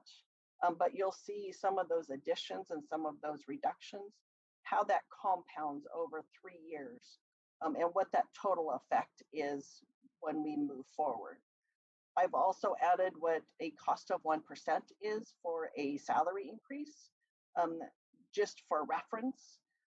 There is a couple of unknowns just yet. We just have started looking at our virtual school or virtual academy, what the cost of that will be. That will be one-time funds, but we will update this as we move along. And we'll have a final version for our adopted budget that we bring to the board in June. So for tonight on this section, staff is requesting approval for changes related to clerical and custodial subs from sites and departments, and reducing extra time and overtime again. And then direction on where we want to go with our SROs. And the MOUs that we will be bringing back to the board that will include the language updates that we've requested, and then the budget component of those agreements. So some of the Budget Advisory Committee topics that we have coming up, our next meeting is April 27th. So we have a couple of slides that are a preview of what we will be sharing with the committee this month and for next month. So this was an information item that came from our last Budget Advisory Committee, and Tracy alluded a little bit to this in her presentation. So what we have done here is we've taken that overall 5800 object code and we've broken it up by the different components of that, and you'll see the object code levels and what those descriptions are. We've added the actuals for the last 2 years. So you'll see the amount there. And then for this current year, this is our year-to-date amount. This does differ from our budgeted amount. We have not all of our expenses have happened. We do anticipate the current actuals to be higher than the last 2 years. A lot of that is based on the one-time funding sources that we've been receiving, the expenditures that have occurred or are planned, especially with the learning continuity plan that we brought to the board in September. We will have the expanded learning opportunities grant coming as well. So expenditures in this particular object code, and this is for all types of operating expenses. It's not just for professional or consulting services, but you'll see there's quite a bit of other operating expenses that occur within this object code. So this is just kind of a summary of some of those. We will provide additional information for our Budget Advisory Committee and for the board. We'll break out, on the software line, we can break out all of those software programs that we have purchased. And then we'll look at, in the 5800 line, we will break out our maintenance type contracts, our other school site contracts, and we'll provide additional information as to what those include. So this was, we've talked a little bit about providing information in terms of positions that have been added since 13-14. And you'll see we've added quite a few positions since then. And the gap is growing in terms of our enrollment. A lot of this came to be because of the supplemental ELLI funding. One of the things that we will continue to look at is look at what those particular positions were in terms of what we had prior to that funding, and then what positions have been added since then. We'll also be talking about this in conjunction with looking at our vacant positions, really reviewing that gap between the increase in staff versus the increase in enrollment. So that's one of the things that we will be looking at for our Budget Advisory Committee meetings, and information for the group to kind of dissect. This particular slide really is related to certificated FTE. This was information that came from CDE. They didn't have all of the classified information. It's very similar, but I will attempt to create a similar one for classified and also share that with our budget advisory committee. And then this is just a little additional information. Tracy included a lot of this information in her presentation. What we wanted to do was show a little bit more in terms of the districts by county. So this first one is for Sacramento County, and we pulled just unified districts. So the 15.8% of reserves for 1920, that is accurate. You'll see we are pretty much on average with the other districts. A lot of this resulted from when schools closed in March of 2020. Many of us had expenses, budgeted expenses that just didn't happen. So those dollars fell to the reserve line. And we're experiencing the same thing with 2021. We had all anticipated school reopening, and it didn't happen as early as we had anticipated. So those unexpended budgets are falling to the reserve line. So that is increasing our percentage. But we are, for the most part, we are pretty average with the other districts. We also took a look at El Dorado County. This includes their elementaries and their secondaries. So it's a little bit more jumbled here. But again, the average is we're still pretty much in line with El Dorado County. There's a couple of big spikes on here. I'm not sure why, but we're still pretty average. And then the same with Placer County school districts.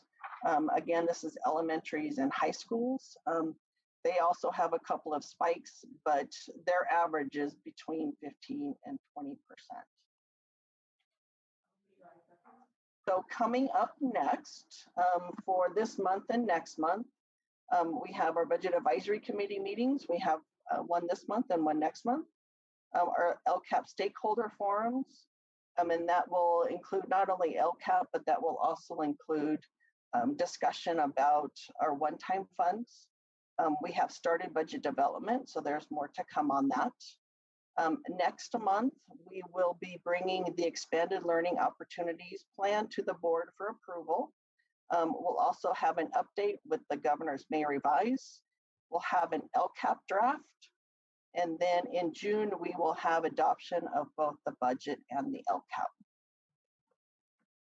So that was a lot of information, and I will turn it over to the board for questions. Okay, board question, Mr. Clark. Yes, Mr. President.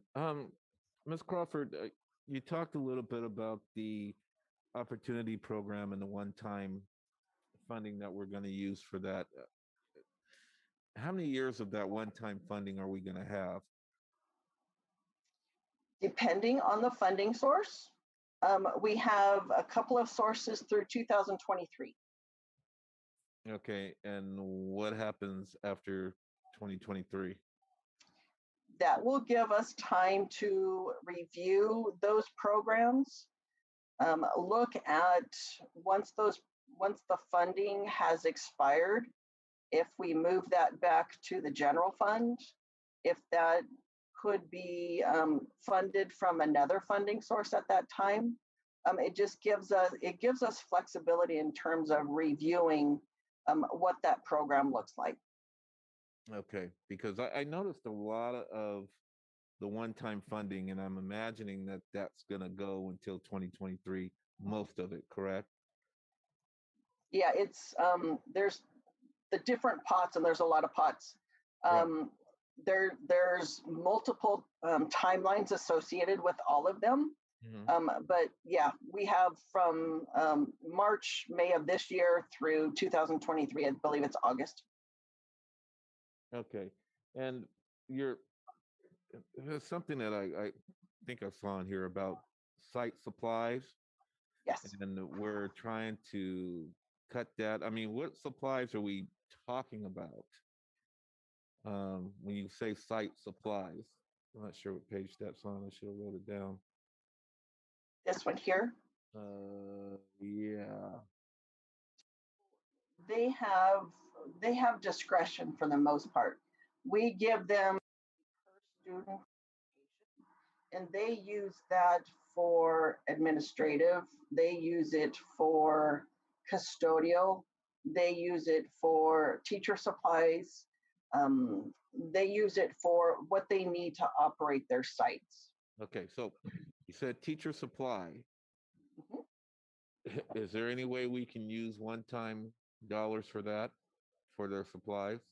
I mean, since we have so many pots and we're using one-time dollars for other things, is there any possible way that we can use that towards school site supplies? Instead Yes, of we could. instead of reducing it? I mean, I don't know. I mean, yeah, are our sites getting enough supplies? Because if they're not, it makes no sense to me why we're reducing it 10 to 15% when we have those one-time dollars available. No, that's a good option. We only recommended this because of the carryover that happens every year. Okay. Okay. All right. That's it, Mr. President. Mr. Hui?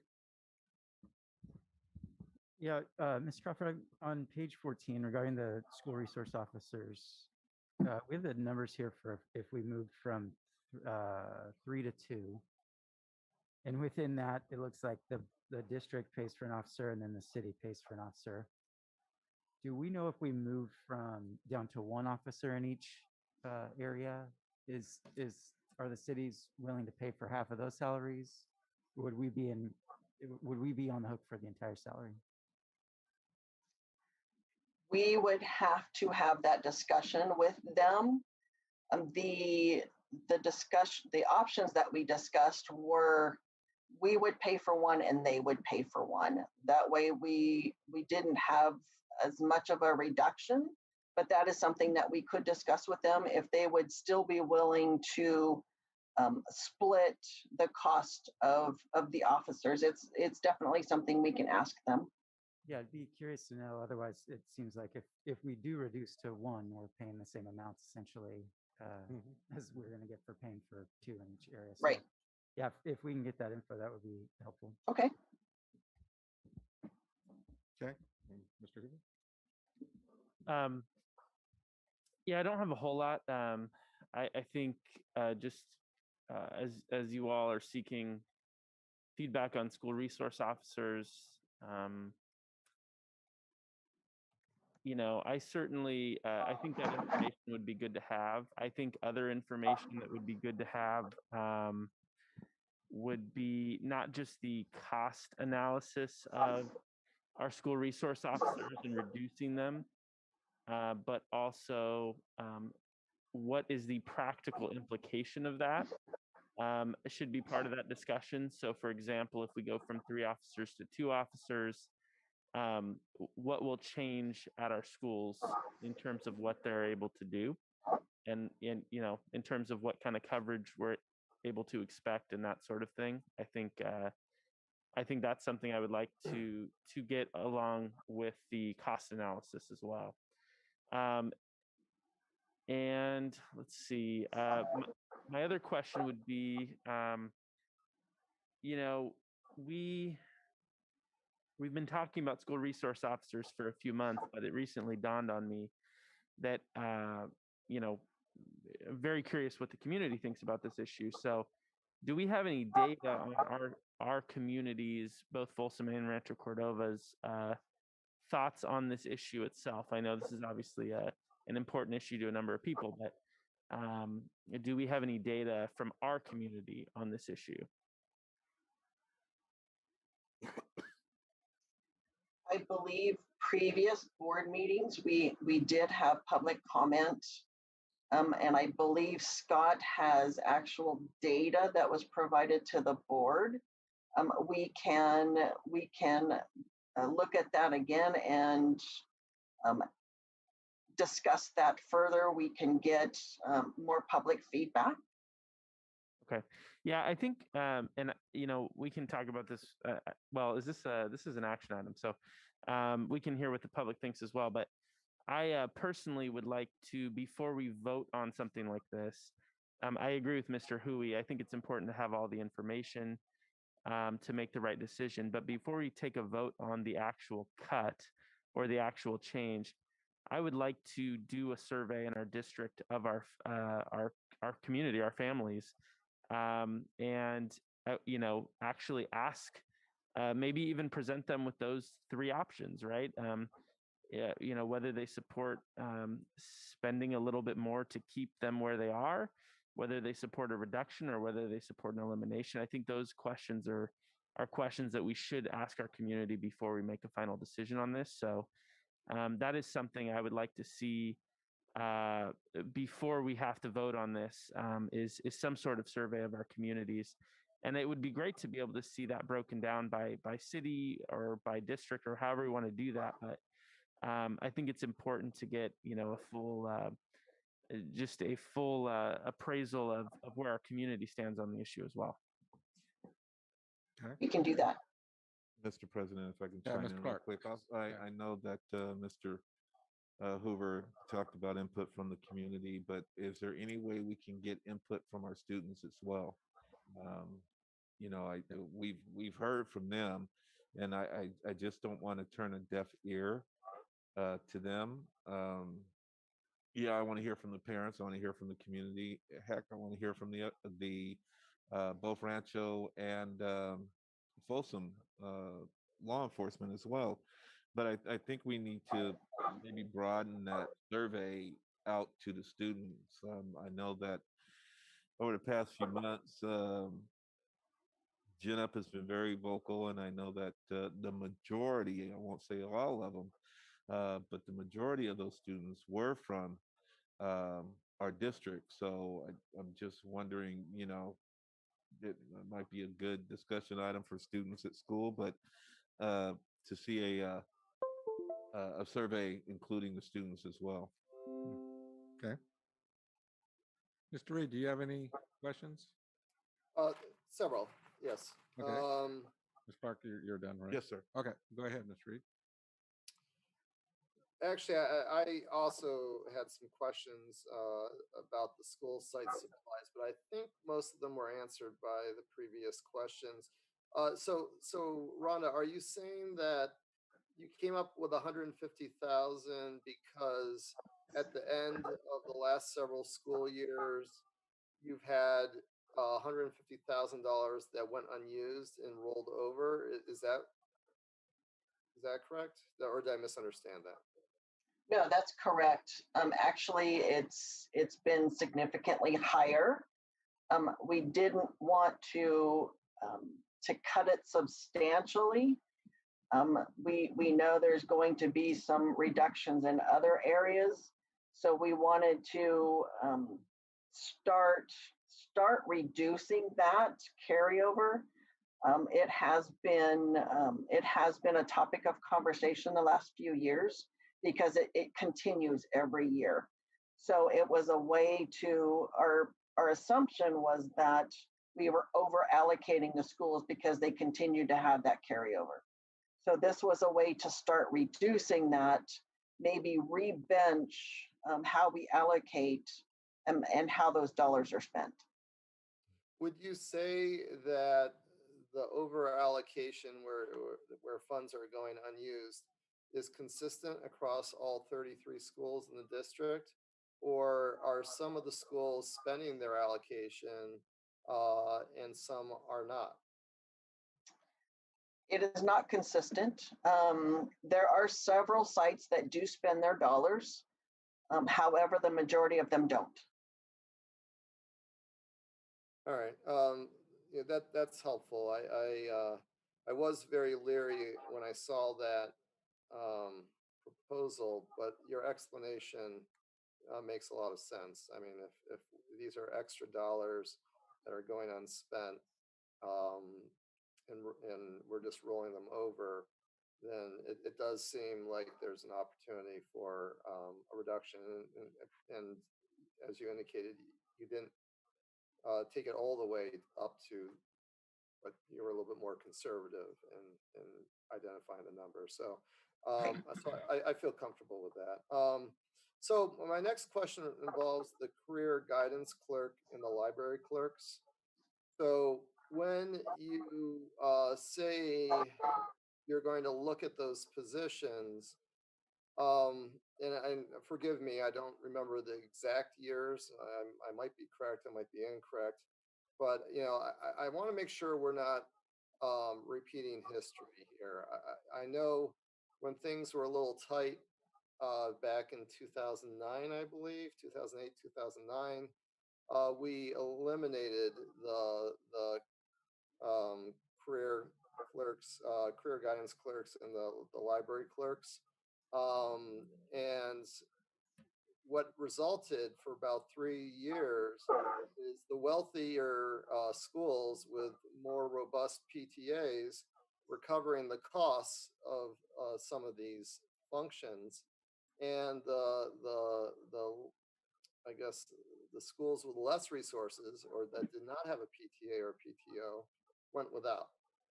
And and there was actually a big clamor to bring these positions back, and in which case we did, I think around 2014, maybe 2013, 2014. So when you're saying you're looking at positions, are you looking at them from the standpoint of eliminating them, or are you looking at them from the standpoint of their job responsibilities and that you want to more accurately clarify what those responsibilities are? Yes, that is really our intention. What you said is accurate. At one point, we did eliminate all of those positions. We brought many of those back starting in 13-14 when LCFF came to play and our supplemental ELL dollars were available. But things have changed over the last 10 years or so. And a lot of those job descriptions have not been updated in forever. So with so many vacancies, this is just our chance to really take a look at those, evaluate the job duties, evaluate what is truly needed, look at what the needs of our students are, look at what the site needs are. It's just a way of starting to look at how we use those positions. Yeah, because I obviously I would be very supportive of looking at the job descriptions. I personally would not be supportive of eliminating these functions and roles. I would note that on the college and career clerk job description, maybe when you're looking at that in the qualifications, currently it's aligned with a high school diploma. I think we need to revisit that conversation, which might also tie into what we reimburse for that position. The fact of the matter is, when those positions were restored in 2013-14, all 3 high schools, their college and career clerk had bachelor's degrees. None of them had their highest diploma being a high school diploma. And when those 3 individuals that were the inaugural class left, all of those positions were replaced with master's degrees. So I'm not really sure if we value these positions and we felt that we had to hire people with master's degrees, why those positions are aligned with high school diplomas. So I think that needs to be something that you look at as well. Let's see. The reduction of the clerical and custodial subs. I guess I'm trying to understand that a little bit better. So if you're going to reduce clerical and custodial subs when the folks in the office or the maintenance call in sick, are we just not going to clean the school that night, or are we going to expect that the other custodial individual or clerical staff are going to pick up additional responsibilities to pick up the slack rather than a sub? How does that exactly? How does that work? It's actually a double allocation. Over the years, we started with sub budgets at our sites, but then we started moving back to having district subs. And then, with the custodial, those for the most part, they work hand in hand with maintenance. So what we're finding is that sites and departments are using the district sub allocation rather than their site allocations. So that's also contributing to that carryover. So we're just trying to get them more in line and not have double the allocations out there for the same thing. Got it. So it won't be that we won't be having subs for custodial or clerical. It's just coming from a different pot. Correct. All right. That makes perfect sense. All right. Mr. President, that's all I have for right now. Okay. Thank you. Okay.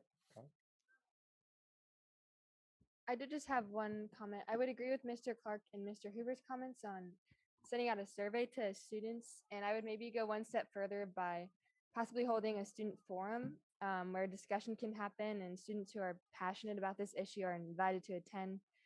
So students can be educated about this topic and are invited to voice their opinions and have their opinions heard. And that's it. Okay, thank you. Okay, I have a couple questions. If there's no other, I think a lot of them were answered. I just want to kind of hone in a couple things on the SROs.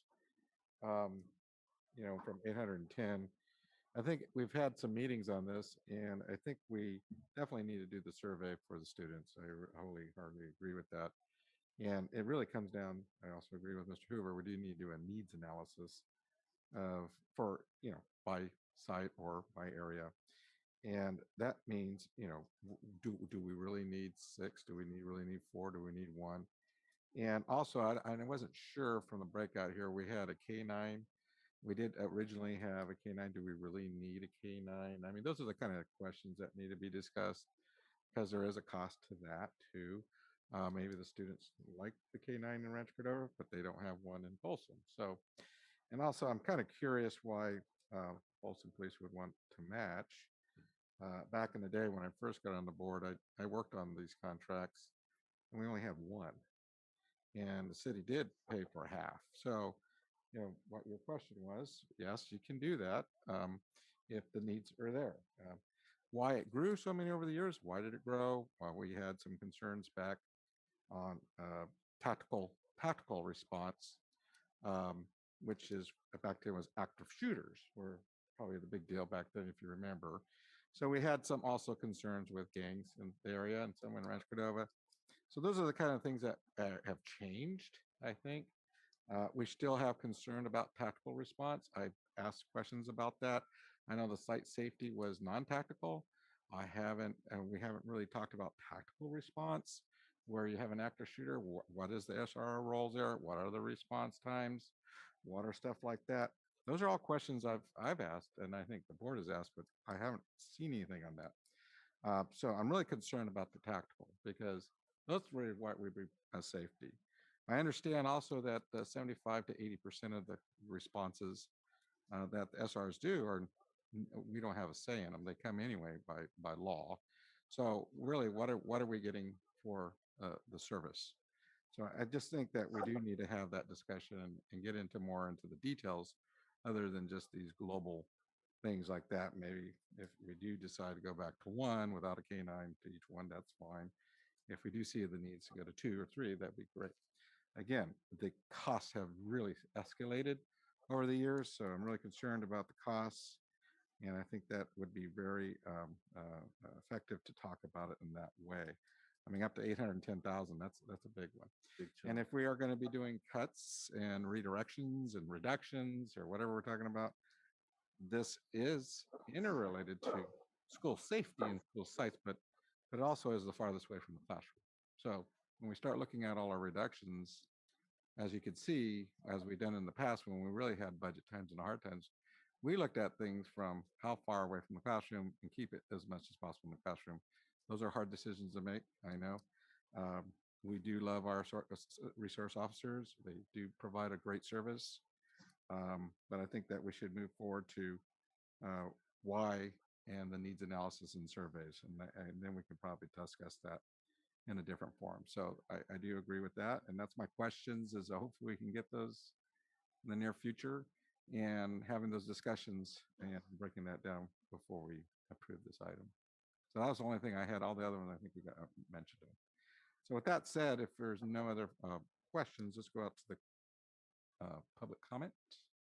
Do we have anybody? Yes, Mr. Short, we have one at the moment. Tracy? Hi, Rhonda, can you go back to that slide on 5,800? Because when we looked at the second interim report, you had budgeted about 19 million, I believe, but your slide only accounted for about 8 million. That's a pretty big, I realize it's not intended to like every penny, but that's an awful lot of millions that don't seem to be accounted for on that. Yeah. Yeah, let me get back to it real quick. Oh, I think I went the wrong way. Oh. Yeah. Hey, Rhonda, we can't. And then really, that's my comment. Maybe my comment is in the form of a question about only less than half of what you've budgeted for fund for that 5,800 budget code was actually accounted for in your slide. So that leaves a lot of questions about where else that money's being budgeted for. Right, and that was the column there is only year to date. So the budget is for the entire year. We have grants and restricted resources. We have multi-year programs where we budget and we put a lot of it in a contingency because it is a multi-year. So not all of it will get spent. So it's difficult to see. That was one of the things that we're going to provide more information to the Budget Advisory Committee, trying to break out what some of those actual expenditures, what those budgets are, what those programs are, trying to make sense of Rhonda? why those dollars don't match. Hey, Rhonda? Yeah. Yeah, we'll keep this to the public comment only and kind of abstain from sorry. question. So yeah, I Okay. appreciate that. Okay. Thank you. We have another one. Yes, next we have Jeanette. So this is Jeanette Sanzbach, Santa Jay Gallardo, 4th grade teacher. So I have a rather concern, and though Mr. Reed is comfortable with cutting supplies for teachers, I am not. I just went ahead and got my budget for next year's allocated supplies. It got cut exactly for $50, which leads to $220 per child since I have 34 students. That doesn't cover watercolors, which I am required to go ahead and purchase if I want watercolors for my students, or colored pencils, or any other art supplies that I need other than construction paper or tempera paint. So if I want to give my child, if I want to give our students the experience of other art forms and or science curriculum or composition books or folders for them to go ahead and put their items in, I have to go ahead and now purchase that if the parents don't go ahead and buy it. And just because I go to Gallardo does not mean that every parent goes ahead and purchases their classroom supplies that I go ahead and say, these are suggested school supplies. And by saying that, I don't necessarily get all those supplies. So the fact that you're comfortable with it, Mr. Reed, I am not. Thank you. Okay, thank you. Next. No more hands, Mr. Short. Okay, thank you. We'll bring it back for the board for final comments. Any final comments? Mr. President? Yes, Mr. Reed. Yeah, to clarify, I never said I am comfortable with cutting school supplies that teachers are using. I am 100% not comfortable with cutting school supplies that teachers are using. What was described to us from Mrs. Crawford, and correct me if I'm wrong, is these are funds that are going unused. And if they're going unused year over year over year, then why are we even budgeting for them year over year over year? If you were telling me that we were cutting school supplies and all of our school supplies are being used, then I would have a big problem with that. So just to clarify, I am not supporting cutting school supplies that are being used by the teachers or anybody else for that matter, clerical staff. I am in favor of cutting bloat and waste from the budget that isn't being used. Okay, thank you. Any other board final comments? No? Do we have another speaker we missed? No, Mr. Short.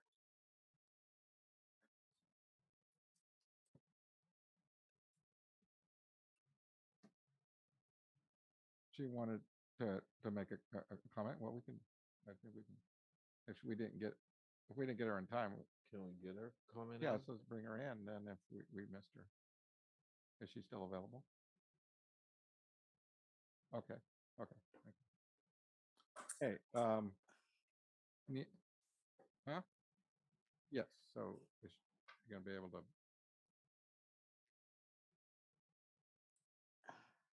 Oh, hey, Deborah, are you there? Can you hear me? Yeah, I apologize. Okay. If you were there and we didn't get you, so. That's all right. My hand, I don't have a hand, so I couldn't raise it. Okay. Thank you, board. I appreciate the time. Rhonda, I would like to ask, when you come back to the budget meeting, would you be able to take the cost of our employees and budget it out as the total outgo cost for our budget so that we have that at the budget meeting? And I don't know if Rhonda's there. And the other thing I wanted to ask is, on the comparisons that you got from the CDE, were they the unaudited actuals? Because that's where we took our comparisons from, was the unaudited actuals that were turned in to SCOE. And so those were the two questions that I wanted to just be brought back to the budget meeting. And thank you for the time. I appreciate it. Okay, well, duly noted. We'll make sure Superintendent will do that. Okay, sorry about that, Deborah. Sorry. Okay, back to the board's final comments. Do we have any other further comments? If not, do I have a motion? Or as we discussed? Yeah, I don't think I have final comments. I just, I appreciate the consensus on seeking input from our community on the SRO issue. And yeah, I think the more information we have on that, the better. And I will move. Okay. Second. I'll second. Okay. Superintendent? Mr. Clark, Aye. Mr. Short, Aye. Mr. Hoover, Aye. Mr. Hui, Aye. Mr. Reed, Aye. and Ms. Gallant. Aye. Motion carries 5-0. Thank you. Moving on to item 12D, Adoption Resolution 4/15/21/27, resolution supporting people of Asian ancestry. Superintendent? Yes, this evening we have a board resolution supporting our people of Asian ancestry. And we as a district and board and community want to take a firm stand that we don't support hate or racism towards our our people of Asian ancestry. So this resolution is our commitment to show our support of people of Asian ancestry. Okay, thank you. Any board questions? No, I'll just move over to, I'm not sure if you are going to get public comment, but I'd like to put a motion on the floor. Okay, duly noted. Any questions? Any Mr. President? Yeah, yes, Mr. Reed. Yeah, I support this resolution, but I just want to make clear, I don't support hate against anybody. Okay. Thank you. Back to public comment. Do we have anybody raised hands on this matter? No, Mr. Short. Okay, back to final comments. I'll second Mr. Clark's motion. Okay, we got a second. And I just as a comment, yeah, as we say every time that our policy 1313, we do want to provide, we read this almost every board meeting, that we do not support or reject any type of racism or demanding or loud or anything. This is just our support, and I appreciate the board's support on this. So with that said, Superintendent, roll call. Mr. Clark, Aye. Mr. Hoover, Aye. Mr. Short, Aye. Mr. Hui, Aye. Mr. Reed, Aye. Ms. Gallant. Aye. Motion carries 5-0. Thank you. Thank you very much, board. Moving on to item 12E, approve the tentative special board meeting date, Thursday, July 22nd, 2020. Superintendent? Yes, this action item is coming back as a request from the board from our previous meeting as a placeholder meeting in July, if needed. Typically, we don't hold board meetings in July. That's a typical year. And the request was in the event there's certain conditions out of our control that we would need to come back together to talk about changes to any of the health conditions and impacts on our schedules. We would have a meeting on the board agenda. But I also want to let the board know that you always have the opportunity to call a special board meeting, and we can do that as quickly as 24 hours in advance if it's an emergency situation. So we do have that option too, but we did find a date in July, knowing that there's a lot of staff that aren't, that do take their summertime those first 3 weeks of July. So July 22nd is that placeholder date. But you also have that ability to schedule a special meeting at any time. Okay. Mr. President. Or questions? Yes, Mr. I'm all for a special meeting. However, I have a prior commitment on the 22nd, and I actually will not have internet access. I know that there was a parent earlier that mentioned that maybe we should do it a week before if needed. And I know that we can plan a special board meeting, but I'm trying to be sensitive to staff and everybody else's time. If they take the first 3 weeks of July, that kind of puts you in the third week of the 12th. Don't want to do it the week of the 26th because that's what basically, I think, 8 days before school starts.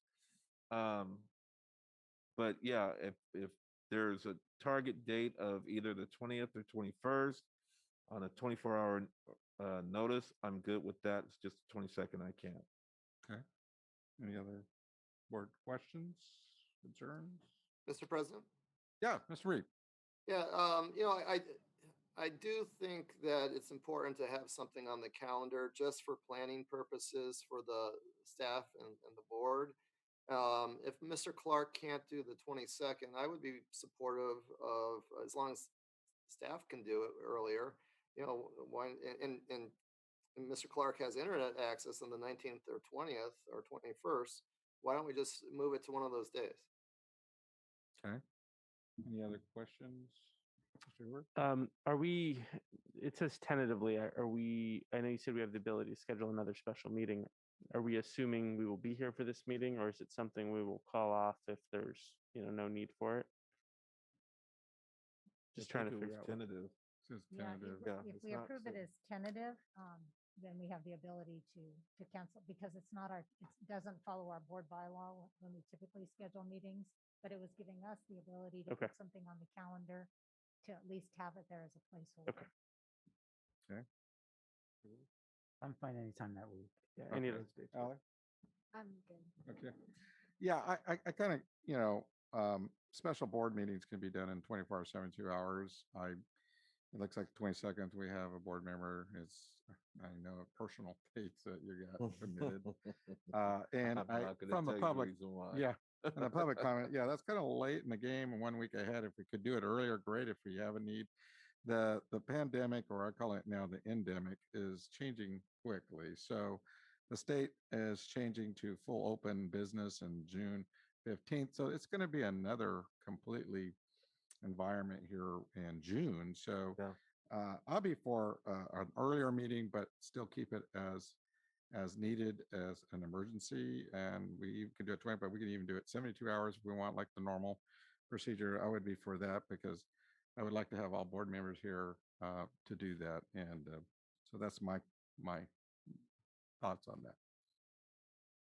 Okay. Any more board questions? We'll move out to any public comment. No public comments, Mr. Short. Bring that back to board final or motion. I can.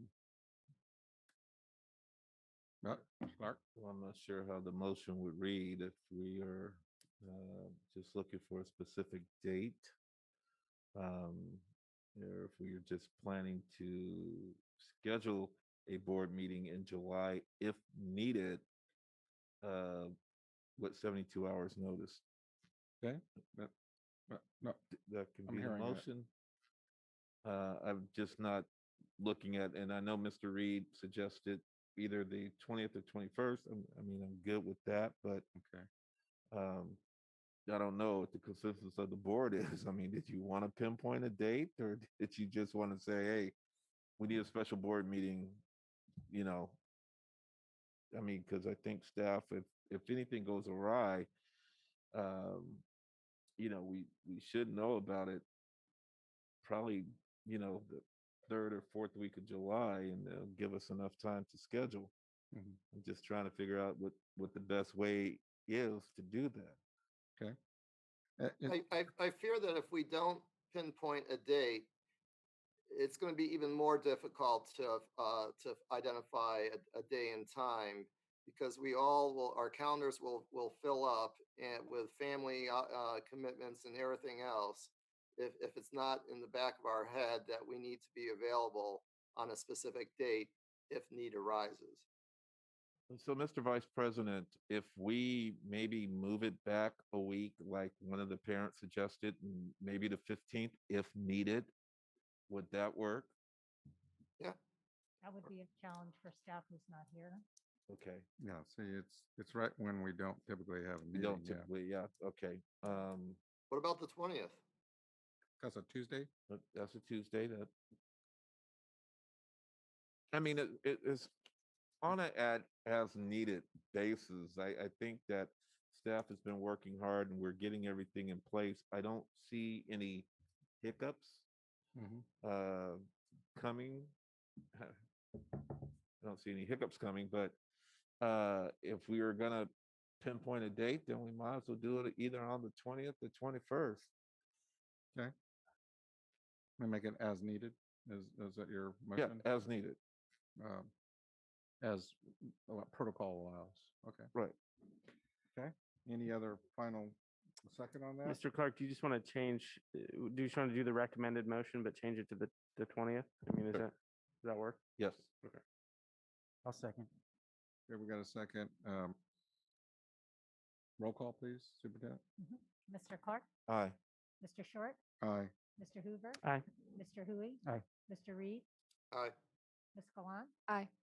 Thank Motion you. carries 5-0. That at least gets us all the board members there, and it's a little earlier, but I know it's not what the public, you know, technically we can't do 3 weeks before. So, okay, discussion item 13, item A, budget update for 2020-22.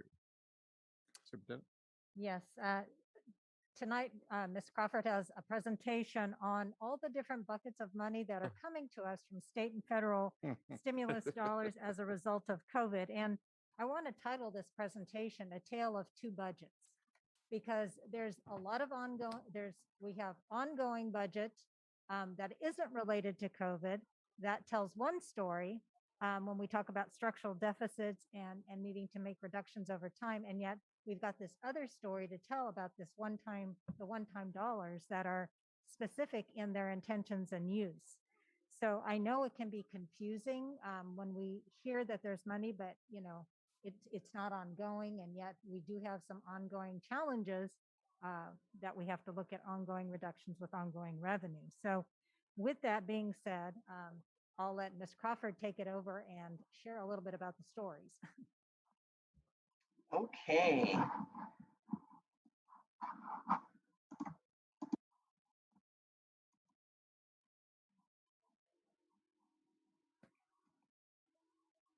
Okay, so actually we have some good news with our one-time dollars. It allows us a lot of opportunities for our students and our staff as we manage the next couple of years.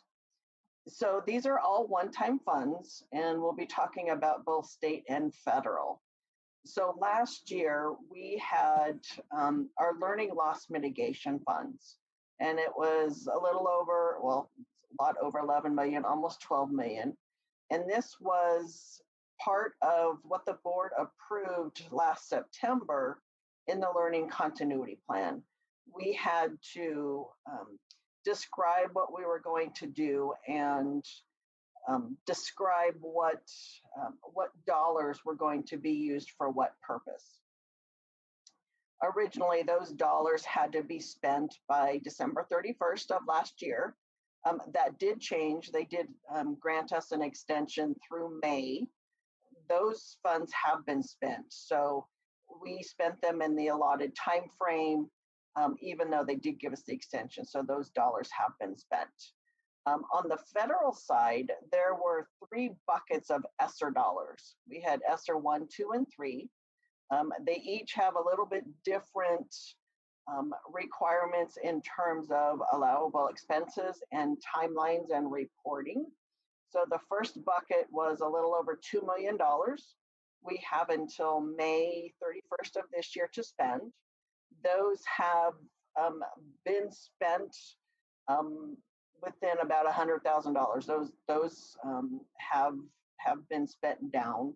ESSER 2 and ESSER 3 dollars, we have a little bit more time to spend these dollars. So this goes to Mr. Clark's question earlier about how long we have to spend these. So we have until 2022 for the ESSER 2, 2023 for the ESSER 3 dollars. And because that wasn't enough money, we also have, and this was just recently allocated to us, we have the state AB 86 school reopening grant. And this does require a plan. It will be similar to the learning continuity and attendance plan. So this has to be approved by June 1st. We will be bringing this to the board on May 20th for approval. And it will be very similar in terms of we describe what we'll be doing, what supports and services we will be providing, and then an expenditure plan. So the AB 86 dollars come in three buckets for the most part. There's an in-person instruction grant piece, and then an expanded learning opportunities grant there. And then I'll go a little bit further into pieces of those grants. So allowable uses for those federal dollars, a lot of these overlap with the state and the previous learning loss mitigation funds. Pretty much across all funding sources, allowable uses are for interventions, whether it's academic, whether it's SEL, but responding to the learning recovery that our students need. It's additional dollars to support the needs of our low-income students, our students with disabilities, our homeless, and our foster youth. There is a restriction on the federal side for evidence-based interventions for learning loss, and that is no less than 20%. So we have that calculation, and that will be included in our plans moving forward. And then there's also a maintenance of effort. And this is similar to other programs where we have a maintenance of effort. But this is more related to our high poverty schools. With these dollars, we are prohibited from reducing our per pupil spending at any of our high poverty schools in the next 2 years. So that's similar to our Title I type allocations. Additional uses for this would be staff training, professional development, and this is on our cleaning practices, minimizing the spread of COVID or any other diseases, additional supplies for cleaning, for disinfecting, additional dollars for technology, for connectivity for our students and for staff. We've talked a little bit about an expanded learning for summer, additional after-school programs, other type programs that target our high-need students that address those learning recovery needs. It's also allowable for our mental health services and support, which we know are greatly needed.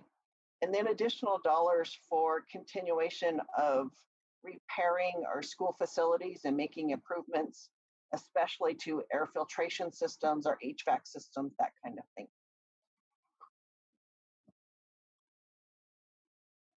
So on the state reopening grants, that AB 86, the first bucket is for in-person instruction, and it has a little bit different allowable uses than the expanded learning opportunity.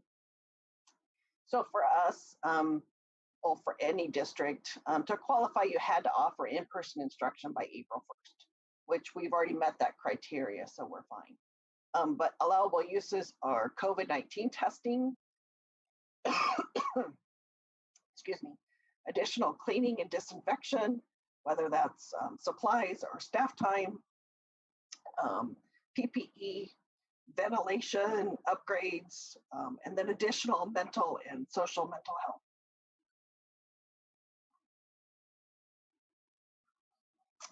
For the Expanded Learning Opportunities Grant, sorry, I lost my voice.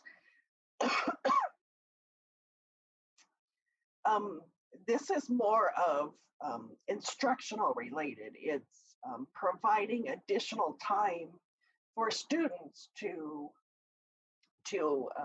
have time for that learning recovery. So it's for extended instructional time, whether that's before school, after school, summer school, Saturday school, those kinds of things. It could be used to add additional instructional days. It could be used to add instructional minutes to the day if we chose. Again, it's for professional development. It's programs for social and emotional learning, the mental health type services. It allows for community learning hubs for access to technology. So this could be mobile locations. This could be something as taking a van out into a neighborhood and having these services available for students as they need it. It's also for additional academic services. This could be for diagnosis, progress monitoring, benchmarks, assessing where our students are and what their needs are to recover that learning loss. It's also for integrated services, moving into the health, the counseling, the mental health services, making sure that our students have access to school meals, accelerating programs to close the achievement gap. As part of this particular piece of the reopening grants, 10% of these dollars must be used for paraprofessionals. And this could be for additional paraprofessionals for summer school, for before school, after school. It could be used for additional time. It's not designed to use for our current paraprofessionals in terms of paying for their salaries. It would be used for additional staffing or additional time for our current employees. So our timelines. So the plan, as I stated earlier, it has to be approved before June 1st. We will be taking it to the board on May 20th. The plan needs to include how we're going to provide instruction, support, services to our students, how those funds are going to be used to implement this program.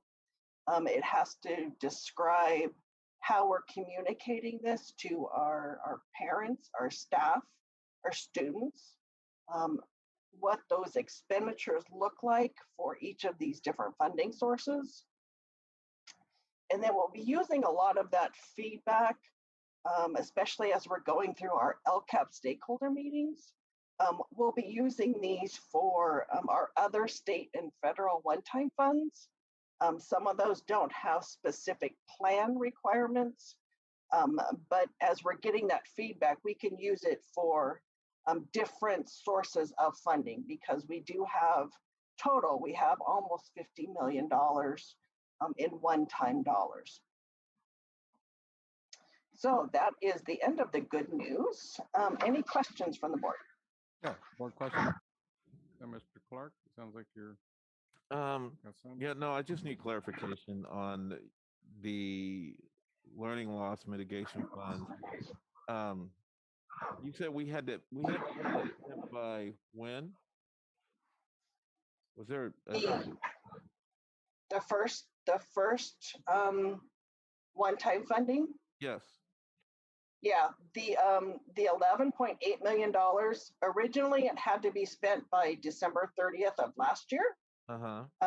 They extended it to May 31st of this year, but we've already spent those dollars.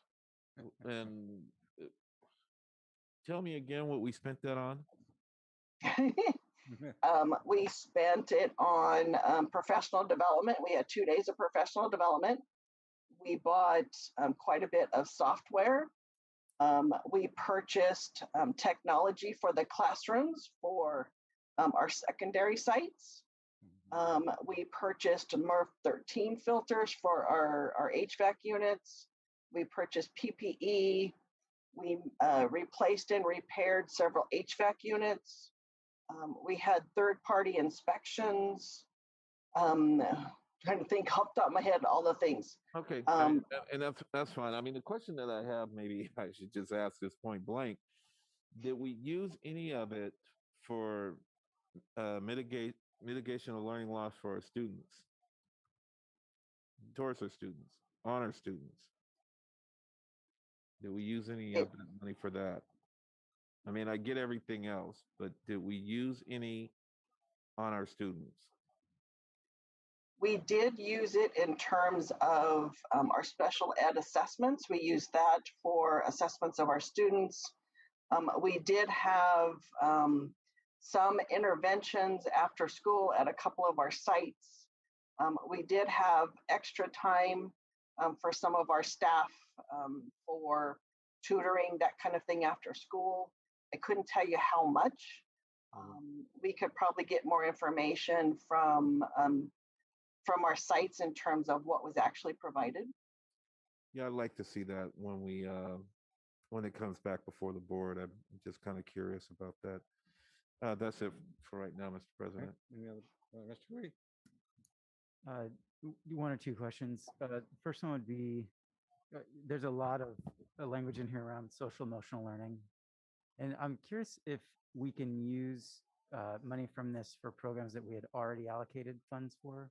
I'm thinking of something specifically like, say, the Improve Your Tomorrow program that we approved earlier this year. I mean, could we use the funds from here for the program like that? Yes, we could. Originally, when that plan was approved, we had planned to use our supplemental ELLI dollars. But yes, that would be an appropriate use of these dollars. And we could do that, which would free up those supplemental dollars for another purpose. Great. And then last thing, just a clarification, make sure I understand this. On page 7, with the AB 86, you were talking about the 10% of funds. It is must be used for paraprofessionals. Does that must mean if we don't do that, then we don't receive the funding? That's correct. It is it's actually separated from the expanded learning opportunity in-person piece. It has its own funding stream. It has its own resource code, and it has its own reporting requirements. So if we do not use it, then yes, we will not receive it. Thanks. Okay. Mr. Hoover. Just one question. I do like the idea of using some of the funds on targeted assessments to, assess the level of learning loss in our students. I think that'd be a great use of the funds. But Rhonda, I did want to ask you how much flexibility we have to spend any of these dollars on mental health resources and programs, in addition to obviously academic programs. is that something that's kind of allowed, or is it? I mean, it looks like the AB $86 are, but I don't know if we're going to see a more clear breakdown of the actual numbers at some point. But just curious. So Actually, the mental health services, the SEL supports, those types of services, those are included as an allowable expense in almost every funding stream. So yes, it's definitely something that we will be using those dollars for. We'll be working with Ayana and Scott and our other mental health folks, working on a plan of how to provide those services, what are the services that are needed, and then best spend the dollars that we have. Some of the flexibility we have is in terms of some of it's state, some of it's federal. So the requirements vary a little bit, but that does give us flexibility using the different pots. great. Yeah, no, I look forward to seeing more details on that as we, kind of come out of this thing, and might need to get creative with those dollars to amp up those services as much as we can. So thank you. Yes. Okay. Mr. Reed, do you have any questions? I do not. Okay, thank you. Allie? I did just have one question. I know that students gave feedback on the LCAP and things that they would like to see improved. Can that feedback also be used for the federal one-time funding? Yes. Okay, cool. Thank you. Yeah, we've been gathering that feedback, and we will use it for all of this. Okay. Okay. Any other And questions? Mr. President, I just have one more question pertaining to AB 86. Okay. The COVID testing, how does that come into play? I mean, who is that COVID testing for? That was for testing of employees, for testing of our athletes. Okay. So, But as we've seen, testing has kind of slowed down. Now it's more the vaccine. So, but I mean, if it was still available and employees wanted to, let's say, get tested, they still can, because this is honestly the first I've heard of our employees being tested, unless they were being tested off site somewhere. But from what I'm looking at here, it's like we're offering testing. I guess my question would be where? We've offered. we have, in the past, we've been using the locations with Sac County Health. Okay. If we wanted to offer it in person, we would just need to, identify a location, work with the companies that provide the testing. Okay. We haven't really gotten to this point yet, but it's definitely something we can look at.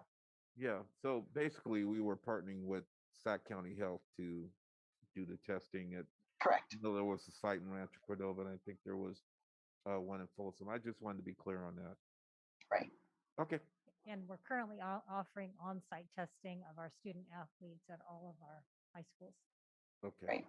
And that's like twice a week, or? For indoor sports, it's weekly. Okay. And then it's 48 hours before any competition for any team. Right. Okay. Perfect. Okay. I think all the questions I had were taken up by you guys, so I'll move it out to any public comment. Do we have any? No, Mr. Short. Bring it back to final board comments or a motion? Discussion. Okay. So that's all. We have discussion. Thank you very much. Moving on to another discussion item B, first read is a revision to board policy BP 0430, comprehensive local plan for special education BP 0460, local control and accountability plan BP 1220, citizens advisory committees BP 6159. Superintendent. Yes, the 6 board policies that you see before you tonight reflect CSBA updates or revisions that have come about due to legislative changes, and most are related to special education, and Ms. Wessinger is available to answer any specific questions. And I apologize, I think there's more on here. Individualized education program PP 6159.1. That's all part of B, right? Yeah, that's And procedural safeguards and complaints for special education BP 6159.2 and non-public, non-sectarian school and agency services for special education. Sorry, there is more there. So, okay, go right ahead, Superintendent. We'll entertain any questions. It is a first read, so. Any questions? No, these are actually through CSBA. They're pretty standard. I didn't see anything that really jumped out at me. Okay. Our vice Okay. president probably has a better eagle eye than I do. So, Mr. Reed? I have no questions. Okay. Mr. Good? None? It's first read, so it'll be coming back to the board. Do we have any public comment? No, Mr. Short. Okay, bringing it back. It's discussion item only. Thank you very much. Thank you. And finally, reports to the Board of Education, item 14, Superintendent report. Thank you, Mr. Short. I wanted to highlight a couple of events that our district has held that has been in collaboration with our parents and reaching out to our parents. We've had 2 specific parent summits over the course of the last 3 weeks. Parent summit for our Hispanic families on March 24th, and just this week, a parent summit for our Black families. And it was really a chance to hear and listen and observe from our families that represent both of those groups in a setting where, we listen to what's going well and what the challenges are and what we can do better going forward. And I think that all is important too, as we look at feedback for our LCAP and expenditures of AB $86. I think it's another way to gather that feedback, but it's also a good way to inform us going forward. And I think our commitment is to continue those parent summits. And we holding them virtually has given us the ability to do them a little bit more nimbly, if you want to say, and frequently too. So both exciting events for our district that we look forward to having more of. Also, last week, I was invited and able to be an observer in the Global Perspectives Studies capstone project class to hear presentations from Folsom High students on their global initiatives to solve problems with a global perspective. And I was so impressed with the bold topics that were chosen, but also in following the criteria when they were putting those capstone projects together, really being empathetic to a worldwide problem, creating different solutions to that problem, having a global focus, which meant they had to have in their project ways that they would partner with nonprofits or non-governmental organizations and their outreach for how they would solve those problems. But just listening to those projects, it just affirms how our students are really thinking so much broader than beyond the classroom setting. And I really applaud our students and the leadership of Ms. Malaspino and Ms. Reeve in spearheading those capstone projects.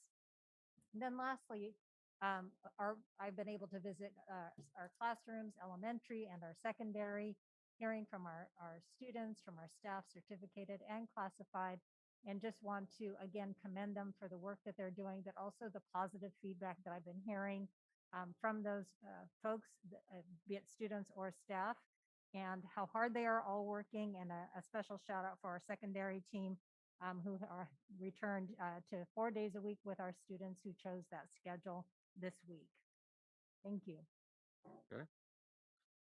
Mr. Clark. Yes. Communications. Yeah, thank you, Mr. President.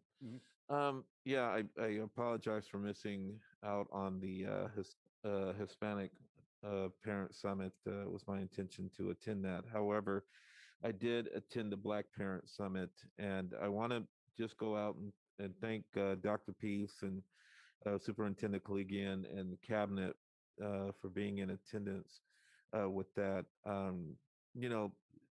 Heard some stories, and it's, and it wasn't from, well, it was from our Black parents, but how can I explain this? It was from our white parents who had Black children and their experiences that they were sharing. And it was an eye opener for me, because it's like, I never never would have thought that those things, some things that were being said to those kids. So it was an eye opener for me. I know with the Hispanic Parent Summit, I know there'll be another one. I plan on attending that. I plan on attending the Black Parent Summit whenever they have that again. But I just want to let both groups know, you know, one of the comments I heard was our board meetings are not a safe space. And I know Dr. Peace is somewhere out there. She could probably chime in on that a little bit. But I want to let both groups know that board meetings are a safe place. As a board member, I encourage parental participation to participate in the board meetings, to make public comments. So you are welcome anytime we have a board meeting to attend. If you have comments, please make them. So I just wanted to, give my shout out to Dr. Peace. I don't know if you wanted to add anything into that. Struggling to get my microphone unmuted. Thank you. So first, just even, thank you for participating in the summit. It meant a lot to me and to the parents. The comment about not feeling safe was the emotional safety. And the example that I can give you is we just had presentations or public comment at the last board meeting about SROs. And these were students of color who shared the feelings about having SROs on campus. And we heard student voice. So we have heard from students on numerous occasions about how they feel. And so that is a perfect example about some of the challenges that are presented for folks of color when we come into spaces like this, just not feeling heard. So while we want others to participate in this meeting space, what are we doing to create an emotionally safe environment, a safe and brave space for people to come and share their thoughts, opinions, and beliefs? So hopefully that provides, some insight on what families were describing. It was the emotional safety that they were not, or the way I interpreted it, that they would not be heard or their opinions deemed as valid in this space. Thank you, Dr. Peace. I just want to say welcome back to our secondary schools, and it's great to have them back on campus. Although I have not visited those schools yet, I do plan on hitting up Mitchell, Vista, and Folsom to check that out. And just want to thank the students at Mather Heights Elementary and the 3 students that I had a chance to sit down and talk to about leadership and what their plans were. And it was pretty inspiring to hear some of these kids' stories about, being in student council. And one even said they wanted to be a board member, and it was like, okay, stick with it. So I just want to thank those students for reaching out to me, and anytime I could come out there and try to be a mentor, I'm up for it. So that was it. I wanted to thank Tracy from FCEA for her presentation. And, I've said it once, I said it before, I appreciate what you teachers do. I think on our end as a district, we not only need to say that, but we need to, show you. So hopefully we can work something out moving forward, take care of our teachers. So that's it. Okay, thank you. Mr. Reed. I really don't have much for this evening. One thing that I would, I guess, like to mention, and it kind of goes back to the conversation on the finances and the budget, if you will.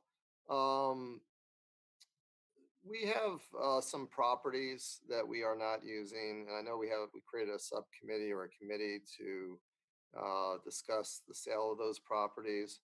But right now with real estate values, I mean, they're just crazy right now.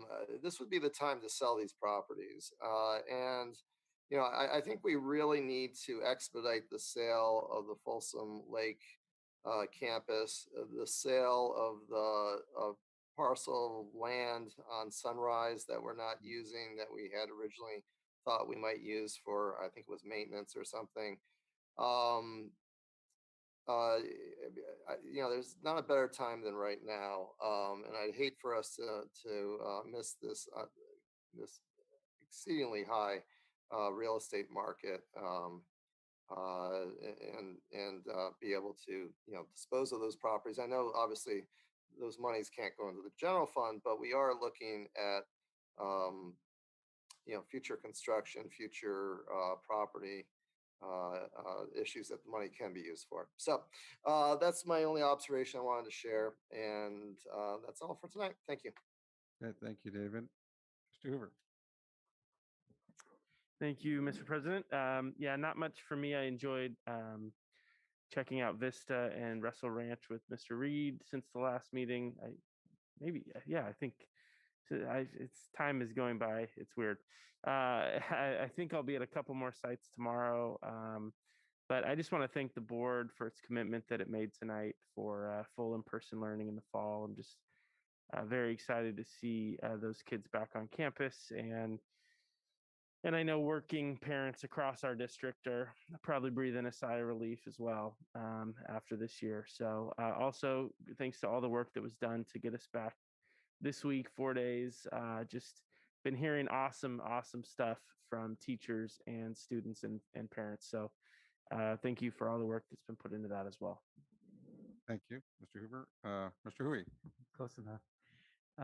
Just one quick item. I believe before we get back to our next board meeting, I think it's on May 5th, that we're going to have a whole bunch of students that are going to be AP testing, or at least starting it. So just wanted to say a word of encouragement to all those students that are getting ready, putting in a whole bunch of work, all the teachers that are getting those students ready for their tests. Thanks for all your work.